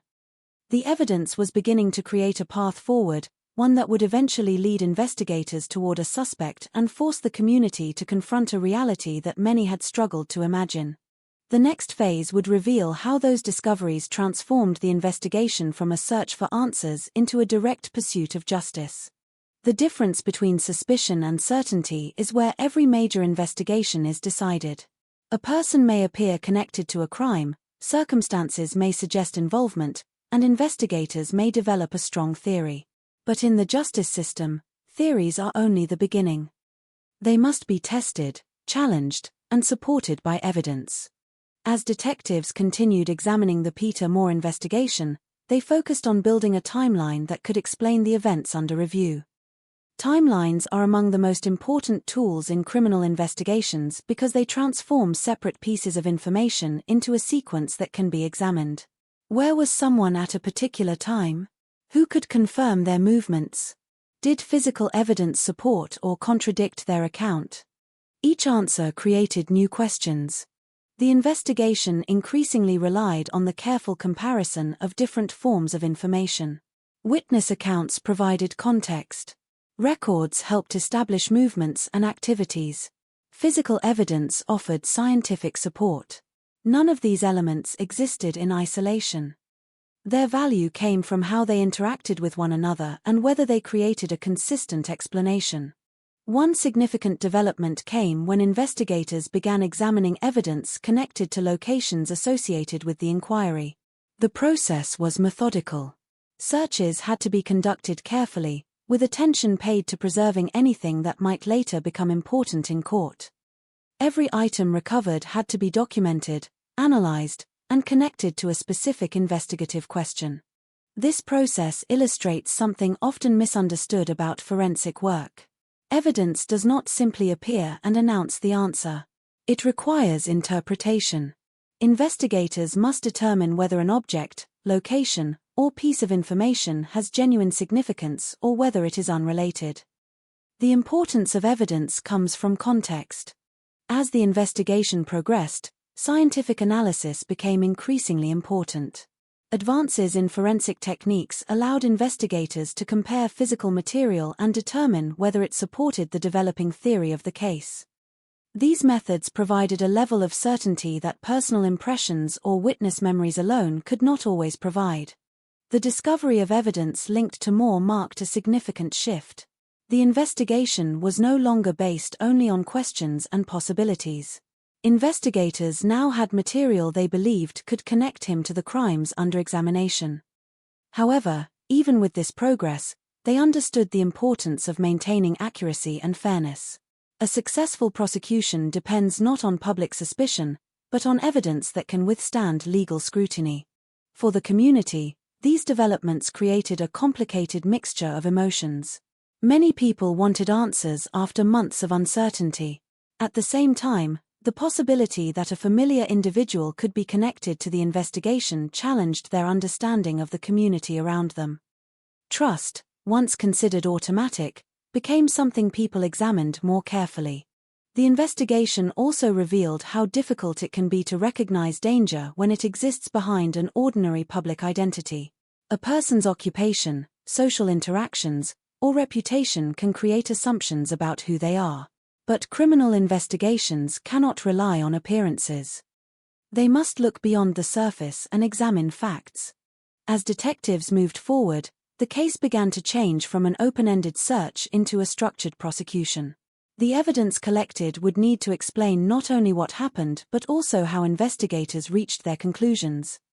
Every step would eventually be examined by defense lawyers, prosecutors, and a jury. The breakthrough was approaching, but the investigation was not complete. Discovering evidence is one stage. Understanding it, connecting it, and presenting it within the framework of justice is another. The next stage would bring investigators closer to confronting the person at the center of the case and would reveal how the evidence gathered during the investigation shaped the final outcome. Investigations often reach their most important stage not when every question has been answered, but when enough facts begin pointing in the same direction. For the detectives working on the North Wales case, the challenge was no longer simply collecting information. It was determining how each discovery fit into a larger explanation. By this stage, investigators had accumulated a growing amount of material from different sources. Statements, forensic findings, and information gathered during searches all needed to be examined together. A single piece of evidence rarely tells an entire story. Its significance comes from the way it connects with other confirmed facts. The investigation required detectives to revisit earlier assumptions. Initial theories that once seemed possible had to be reconsidered as new information emerged. This is a common reality in complex criminal cases. Investigators must remain willing to change direction when the evidence demands it, even if that means abandoning ideas they previously considered important. The focus increasingly moved toward understanding the movements and actions of the person believed to be responsible. Detectives examined whether the available evidence created a consistent timeline and whether that timeline could explain the events that had remained unclear for months. One of the most important elements of the investigation was the way different forms of evidence reinforced one another. A witness statement alone might leave uncertainty. A forensic result alone might require additional context. But when multiple independent sources point toward the same conclusion, the strength of the case increases significantly. The discovery of physical evidence connected to the investigation also changed the nature of the inquiry. Officers were no longer dealing only with unanswered questions. They were working with material that could be analyzed, tested, and presented through the legal process. Each item recovered became part of a broader effort to establish what had happened and who was responsible. For investigators, this period demanded careful attention to detail. Evidence had to be handled according to strict procedures. Records had to be maintained. Conclusions had to be supported. The goal was not simply to reach an arrest, but to build a case that could survive examination in court. Outside the investigation, the community continued to process the developments with a mixture of concern and disbelief. Many people struggled with the contrast between the person they thought they knew and the individual described by investigators. It was a reminder that public image and private actions can sometimes exist in complete contradiction. The case also highlighted the importance of persistence in criminal investigations. Breakthroughs often appear sudden when viewed from the outside, but they are usually the result of countless hours of careful work. The moment when separate pieces finally connect is built upon every interview conducted, every document reviewed, and every possibility considered. As the investigation moved closer to its next phase, detectives had begun to establish a clearer understanding of the events surrounding the crimes. The evidence was creating a path forward, leading toward the identification of a suspect and the legal process that would follow. The search for answers was approaching a decisive moment. What had started as a series of uncertain events was becoming a structured investigation supported by evidence. The remaining challenge was to determine how those discoveries would be tested when confronted by the demands of justice. Every major investigation reaches a stage where possibilities must be separated from facts. By the time detectives had begun developing a clearer picture of the North Wales case, their work entered a more demanding phase, examining potential suspects, testing explanations, and determining which paths led toward the truth and which led nowhere. In the early stages of an investigation, police rarely have the luxury of knowing which information will become important. Every statement must be considered. Every connection must be examined. A person's relationship with a victim, their movements, or even a seemingly minor detail can become relevant. At the same time, investigators must be careful not to allow assumptions to replace evidence. The challenge facing detectives was significant. The cases had created many questions, but not every question had an immediate answer. Investigators needed to understand whether the events were connected, whether one person could be responsible, and what evidence could support that conclusion. A large part of investigative work involves eliminating possibilities.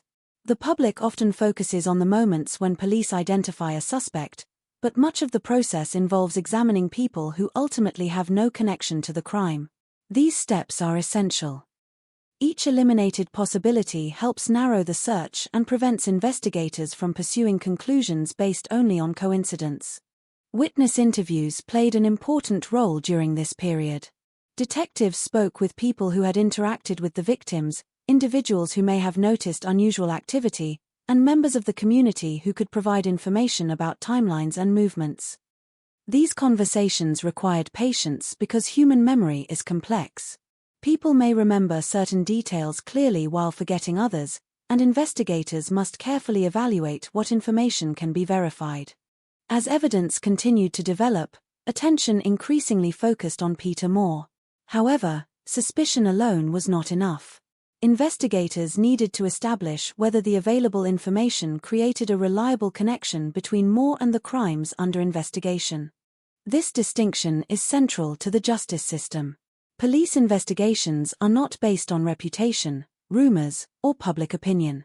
They depend on evidence that can be examined and challenged. Detectives must be able to explain not only why they considered someone a suspect but also how the evidence supported their conclusions. The investigation into Moore also raised difficult questions about how someone could maintain an ordinary public presence while allegedly being involved in serious crimes.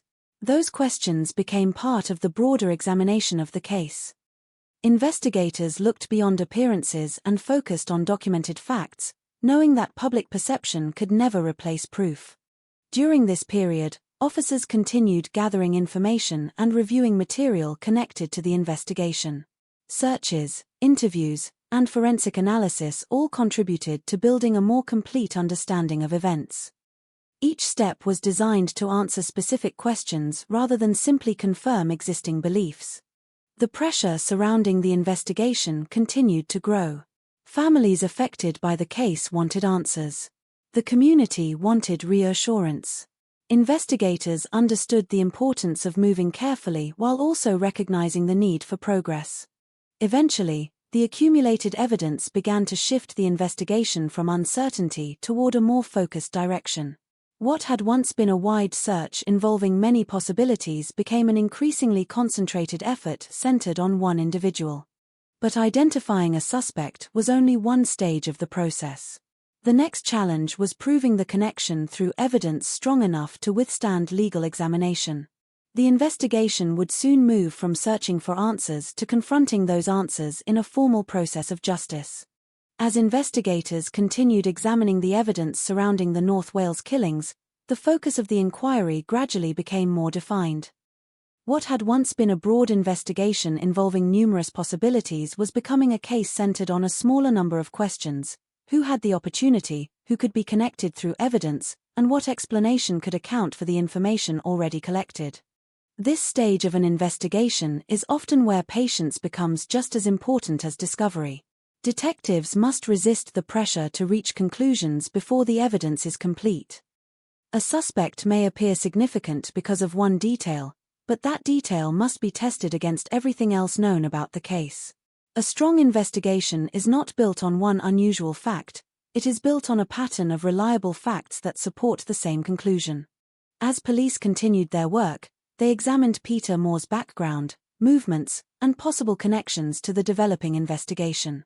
Like any person considered during a criminal inquiry, he had to be evaluated through evidence rather than assumption. Investigators looked at what could be confirmed, what could be challenged, and what information could help establish a clearer timeline. The process also involved reviewing earlier events with new understanding.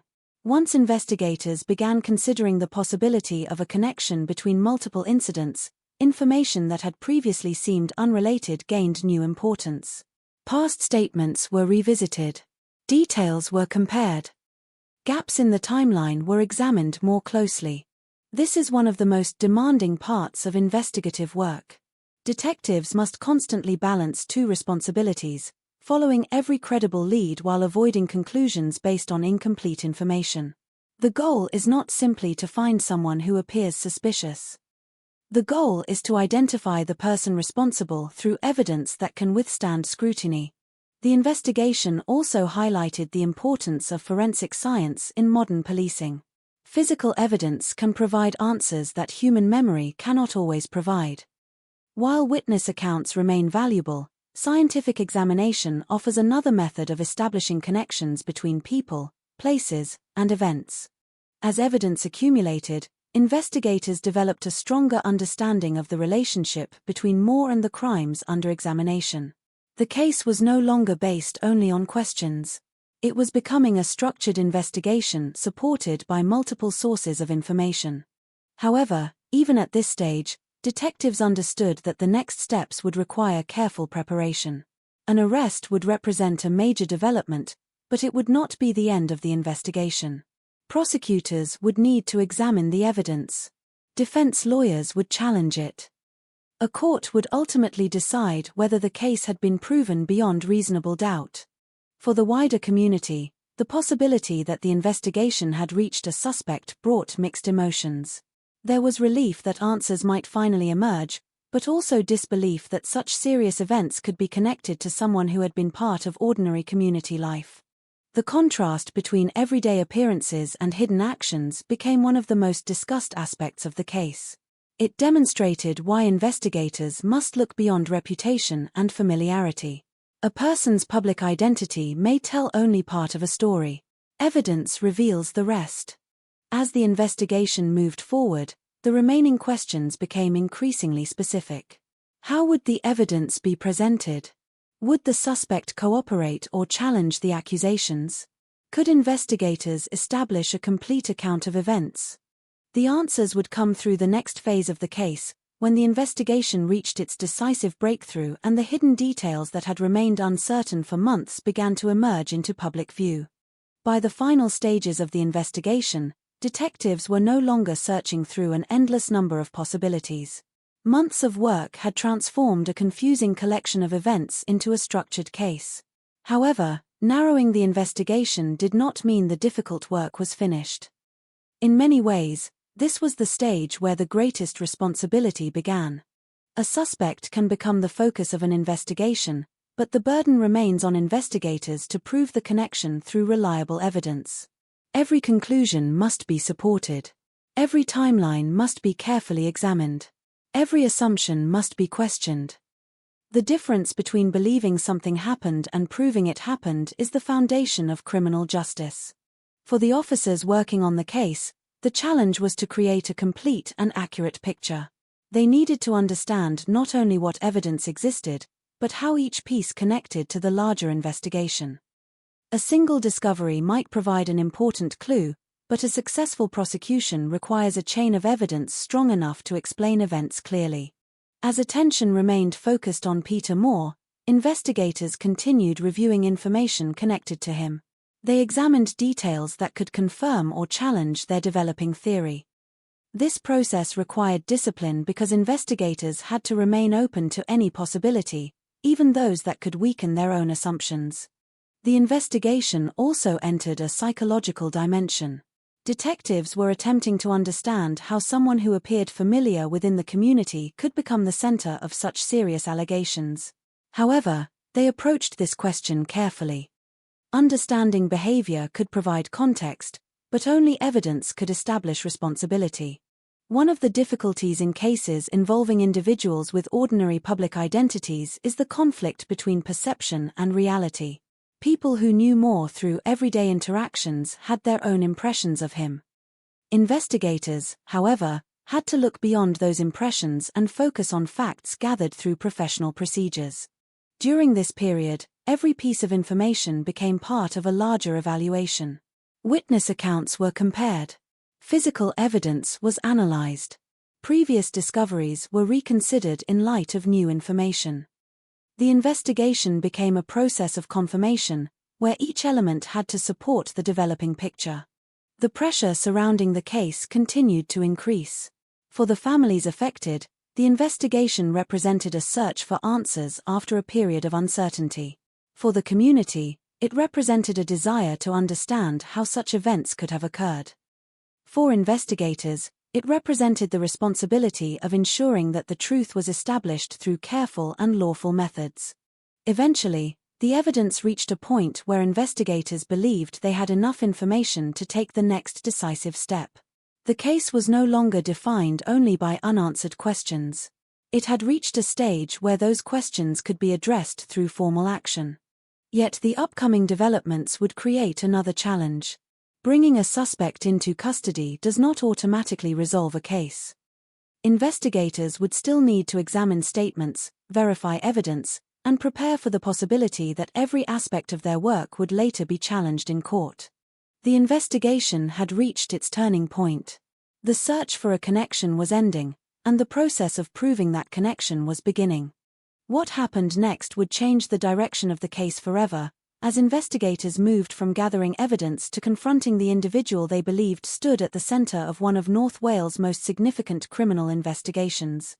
Every major investigation has a moment when the balance shifts.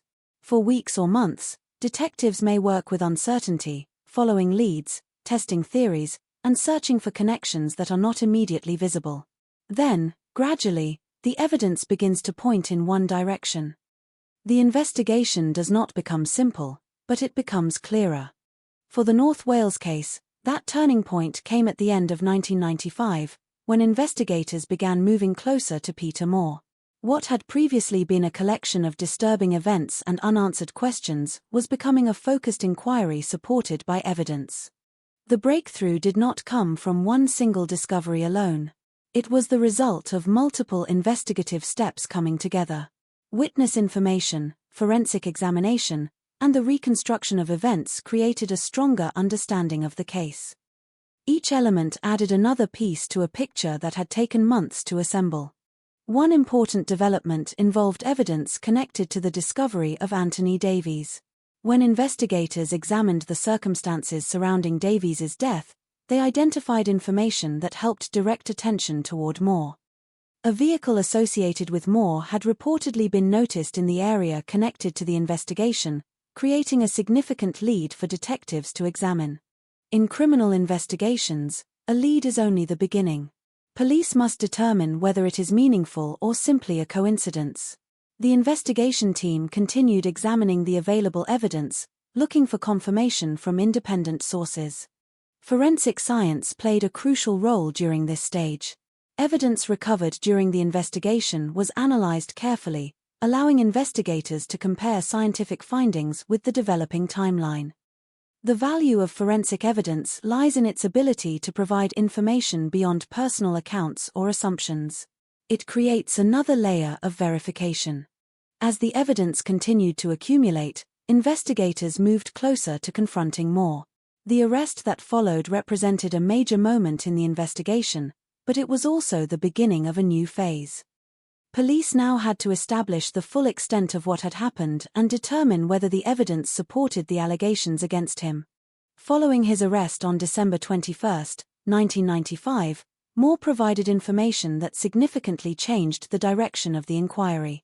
Investigators learned details that led them to examine additional cases and locations. The information provided during questioning became another important part of the investigation, although statements made by suspects must always be carefully evaluated and compared against independent evidence. This period revealed a complex aspect of criminal investigations. Information from a suspect can be both valuable and complicated. A statement may contain accurate details, incomplete information, or attempts to influence the investigation. Detectives must separate useful facts from claims that require further verification.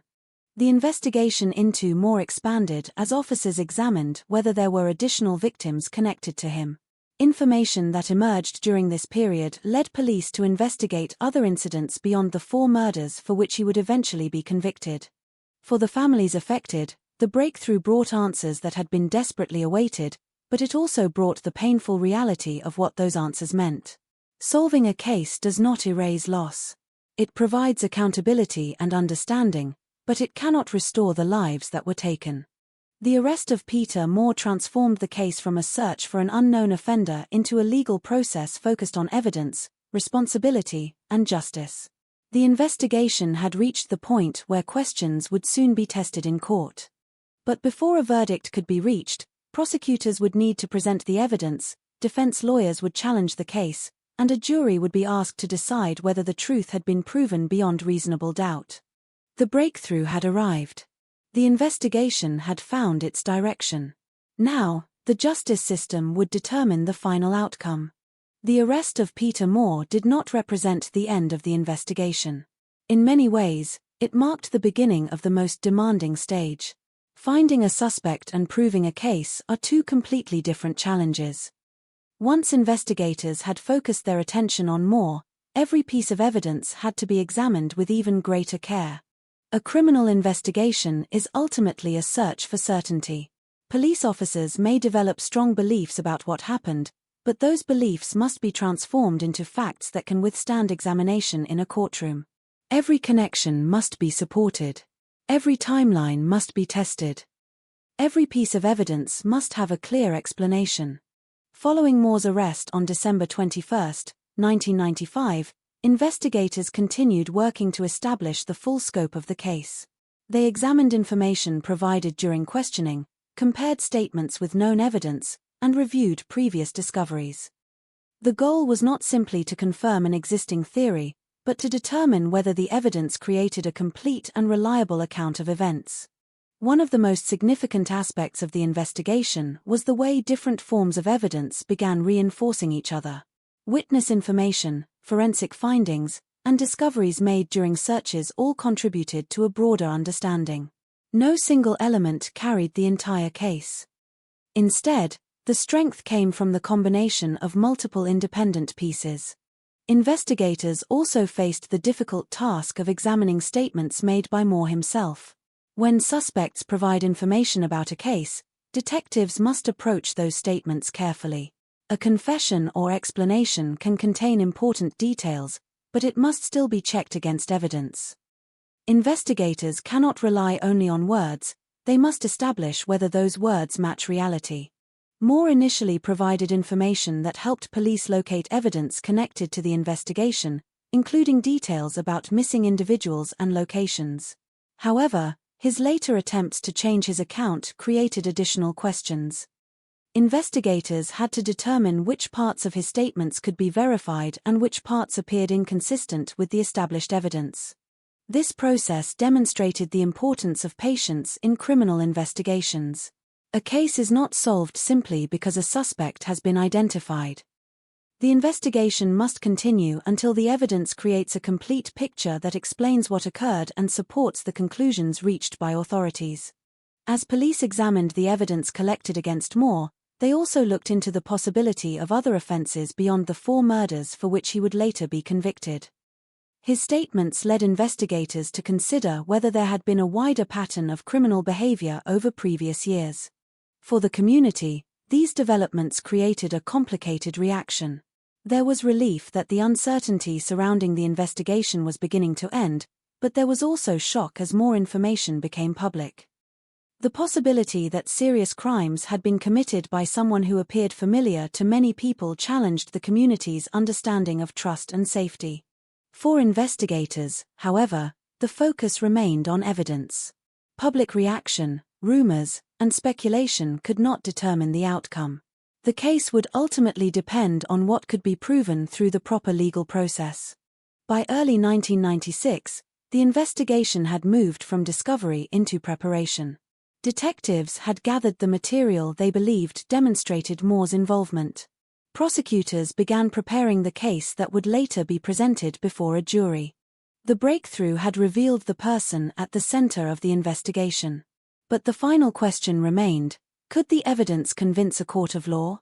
The answer would come during the trial, where every piece of information gathered over months of investigation would be examined, challenged, and ultimately judged.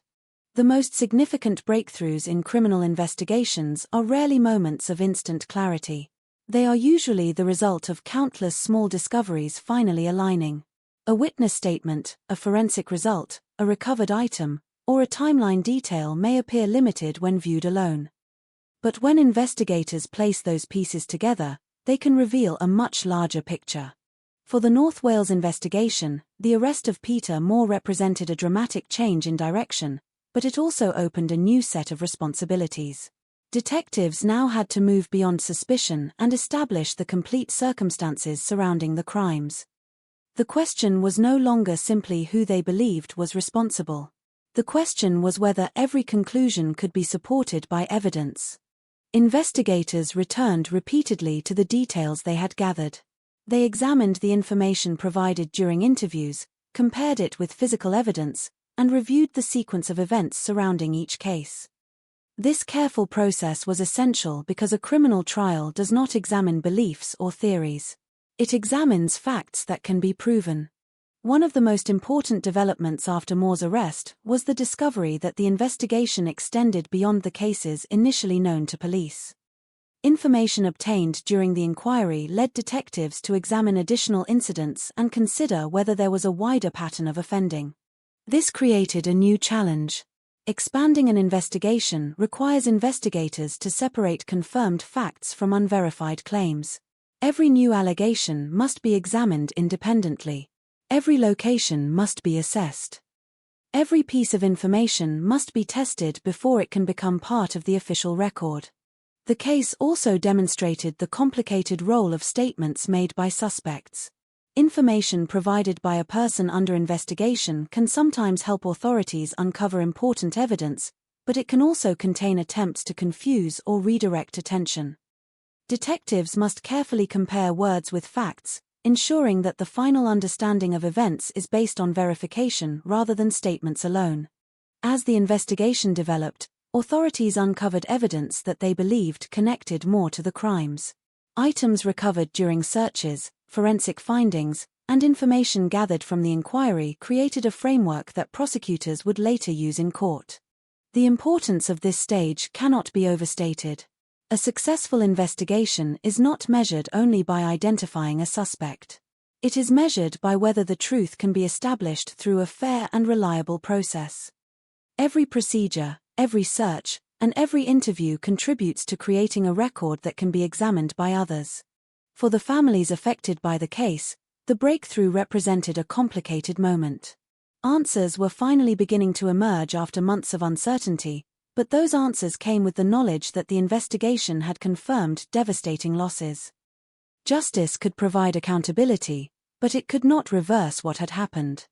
The wider community also faced the difficult process of understanding the events. Many people struggled with the contrast between the person they believed they knew and the evidence presented by investigators. The case became another reminder that criminal behavior cannot always be identified through appearances or social reputation.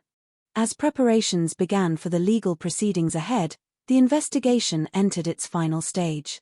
Detectives had gathered the evidence. Prosecutors would now have the responsibility of presenting it. The defense would have the opportunity to challenge it. Ultimately, a jury would decide whether the case had been proven beyond reasonable doubt. The breakthrough had transformed uncertainty into a clear legal process. A hidden investigation had become a public examination of evidence, responsibility, and justice. The next chapter would move from the detectives' work to the courtroom, where the facts uncovered over months of investigation would face their final test. After months of investigation, evidence gathering, and legal preparation, the Peter Moore case moved into its final and most public stage, the courtroom. The investigation that had begun with uncertainty and unanswered questions was now transformed into a formal process where every claim would be examined, challenged, and tested. A courtroom operates differently from an investigation room. Detectives work to discover what happened. Prosecutors must then demonstrate that the evidence supports their case. Defense lawyers have the responsibility of challenging that evidence and presenting alternative explanations where they believe questions remain. The judge and jury must ultimately decide based on the facts presented during the trial. When the trial began in November 1996, the prosecution's task was to present a clear account of the events and explain how the evidence connected Peter Moore to the crimes for which he was charged. The case depended not on one single piece of information, but on the combined weight of testimony, forensic findings, and investigative work carried out over the previous year. The prosecution presented evidence intended to show the links between Moore and the 4 victims. Investigators explained the steps they had taken, the discoveries made during the inquiry, and how different elements of evidence contributed to their conclusions. Each piece had to be placed within the larger timeline of the case. A central part of any criminal trial is the examination of reliability. Evidence must be carefully considered. Witness accounts must be evaluated. Statements made by the accused must be examined in context. The court's responsibility is not to decide based on emotion or public opinion, but on whether the legal standard of proof has been met. During the proceedings, attention also focused on Moore's own statements following his arrest. Investigators described how he initially provided information about the crimes and locations connected to the investigation, but later changed aspects of his account. The prosecution argued that these changes were significant, while the defense challenged the interpretation of the evidence presented. The defense maintained that the prosecution's case did not prove Moore's responsibility beyond reasonable doubt. Like all defendants in a criminal trial, Moore had the right to challenge the accusations and require the prosecution to prove its case through evidence. For those following the trial, the proceedings represented the final stage of a long period of uncertainty. Families of the victims had waited through the investigation, the discoveries, and the preparation for court. The trial provided an opportunity for the evidence to be examined publicly and for the legal system to determine responsibility. Beyond the courtroom arguments, the case also raised broader questions about how offenders can maintain ordinary public identities while committing serious crimes. The trial revealed the contrast between the person known by members of the community and the evidence presented by investigators. However, the purpose of the trial was not to explore speculation or create explanations beyond the evidence. Its purpose was specific: to determine whether the prosecution had demonstrated guilt according to the law. As the trial continued, the jury was presented with the complete picture built from months of investigation. They were asked to consider the evidence carefully, separate facts from assumptions, and reach a decision based solely on what had been proven in court. After years of public trust, months of investigation, and weeks of legal examination, the case approached its final moment. The question that had remained since the investigation began would soon receive its official answer: whether Peter Moore was responsible for the crimes presented before the court. A criminal trial is ultimately a test of evidence. By the time the Peter Moore case reached its conclusion, the jury had been presented with the results of a lengthy investigation that had transformed a series of unanswered questions into a structured legal case. The prosecution's argument depended on the connection between many different pieces of information. Investigators had not relied on a single discovery or one isolated fact. Instead, they presented a collection of evidence that they argued created a consistent explanation of what had happened. Throughout the trial, the jury was required to consider each element carefully. They heard the details of the investigation, examined the evidence presented by prosecutors, and listened to challenges raised by the defense. Their responsibility was not to decide based on public reaction or the seriousness of the allegations. Their responsibility was to determine whether the prosecution had proven its case beyond reasonable doubt. This principle is one of the most important foundations of the justice system. Even in cases involving deeply disturbing crimes, the court must follow a process designed to protect fairness. Accusations must be tested. Evidence must be examined. Conclusions must be reached through legal standards rather than emotion. For the families connected to the victims, the trial represented a significant moment after months of uncertainty. Court proceedings cannot undo the harm caused by a crime, but they can provide an official account of events and establish legal responsibility. The verdict would become the final judgment on the evidence collected during the investigation. In November 1996, the jury reached its decision. Peter Moore was found guilty of the 4 murders presented during the trial. The verdict confirmed the conclusions reached by investigators and brought the legal process to its conclusion. The court sentenced Moore to life imprisonment, with a recommendation that he should never be released. The sentence reflected the seriousness of the crimes and the court's assessment of the evidence presented during the proceedings. However, The conclusion of the trial did not mean the impact of the case disappeared. For the families of the victims, life continued with permanent changes. A verdict can provide answers, but it cannot restore what was lost. The legal system can establish accountability, but the emotional consequences of violent crime often continue long after a courtroom closes. The case also remained significant because of what it revealed about investigations involving individuals who appear ordinary within their communities. Moore had maintained a public identity that did not immediately suggest criminal behavior. The investigation demonstrated why law enforcement must rely on evidence rather than assumptions based on appearance, reputation, or social position. After the verdict, attention also turned toward the broader questions raised by the investigation. Authorities examined Moore's claims regarding previous attacks and considered whether his criminal activity extended beyond the 4 murders for which he was convicted. These inquiries added another layer to understanding the scale of the investigation. For the community of North Wales, the trial brought a form of closure while also leaving lasting memories of the events that had unfolded. Places that had once represented ordinary daily life became associated with a case that had changed public perception and attracted national attention.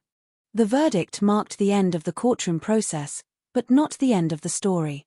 The aftermath would continue through the experiences of families, the legacy of the investigation, and the questions that remained about how such crimes could occur without being recognized earlier.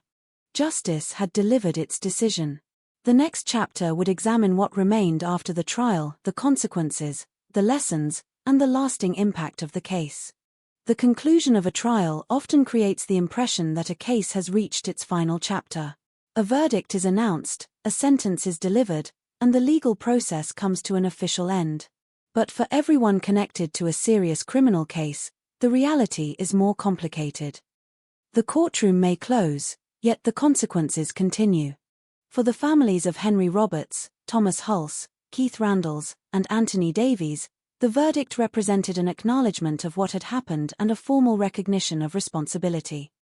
It confirmed the findings reached through months of investigation and provided a legal answer to questions that had remained unresolved for a long time.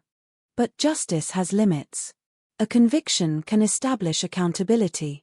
A sentence can remove a dangerous individual from society. A court judgment can create an official record of events. What it cannot do is restore the ordinary moments that were lost, the conversations that would never happen, the future plans that would never be completed, or the relationships permanently changed by tragedy. This distinction is important in understanding the aftermath of violent crime. Public attention often focuses on the investigation, the suspect, and the trial because those elements create a clear narrative with a beginning, middle, and end.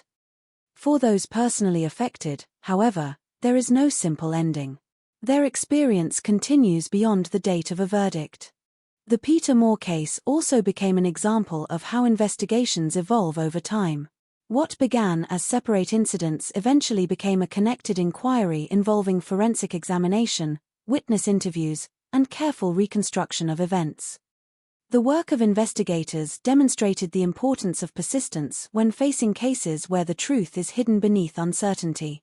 The case also raised broader questions about how communities understand danger.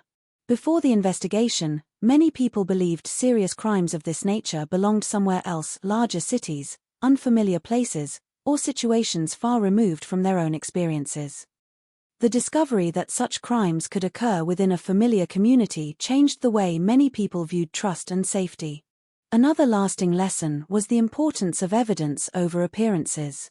Peter Moore had maintained an outward identity that did not immediately reveal the accusations that would later define the public understanding of him.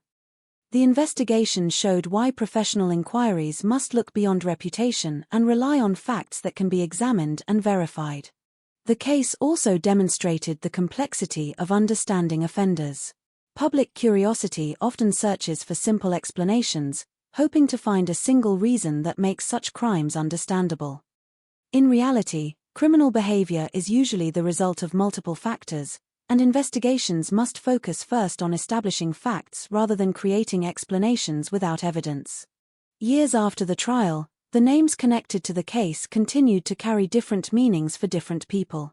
For investigators, they represented a major inquiry requiring determination and attention to detail. For the justice system, they represented a completed prosecution. For the families of the victims, they represented people whose lives mattered beyond the circumstances of their deaths. The end of the trial did not erase the questions that surrounded the case. Instead, it provided a documented answer to the most important legal question: who was responsible according to the evidence presented in court? The story of the Peter Moore investigation remains a reminder that justice is not only about finding and punishing offenders. It is also about recognizing victims, preserving facts, and ensuring that even the most difficult cases are approached with patience, accuracy, and respect. The courtroom had delivered its judgment. But the final chapter belonged not to the person convicted, but to the people whose lives were changed forever and to the lessons that remained after the investigation was complete.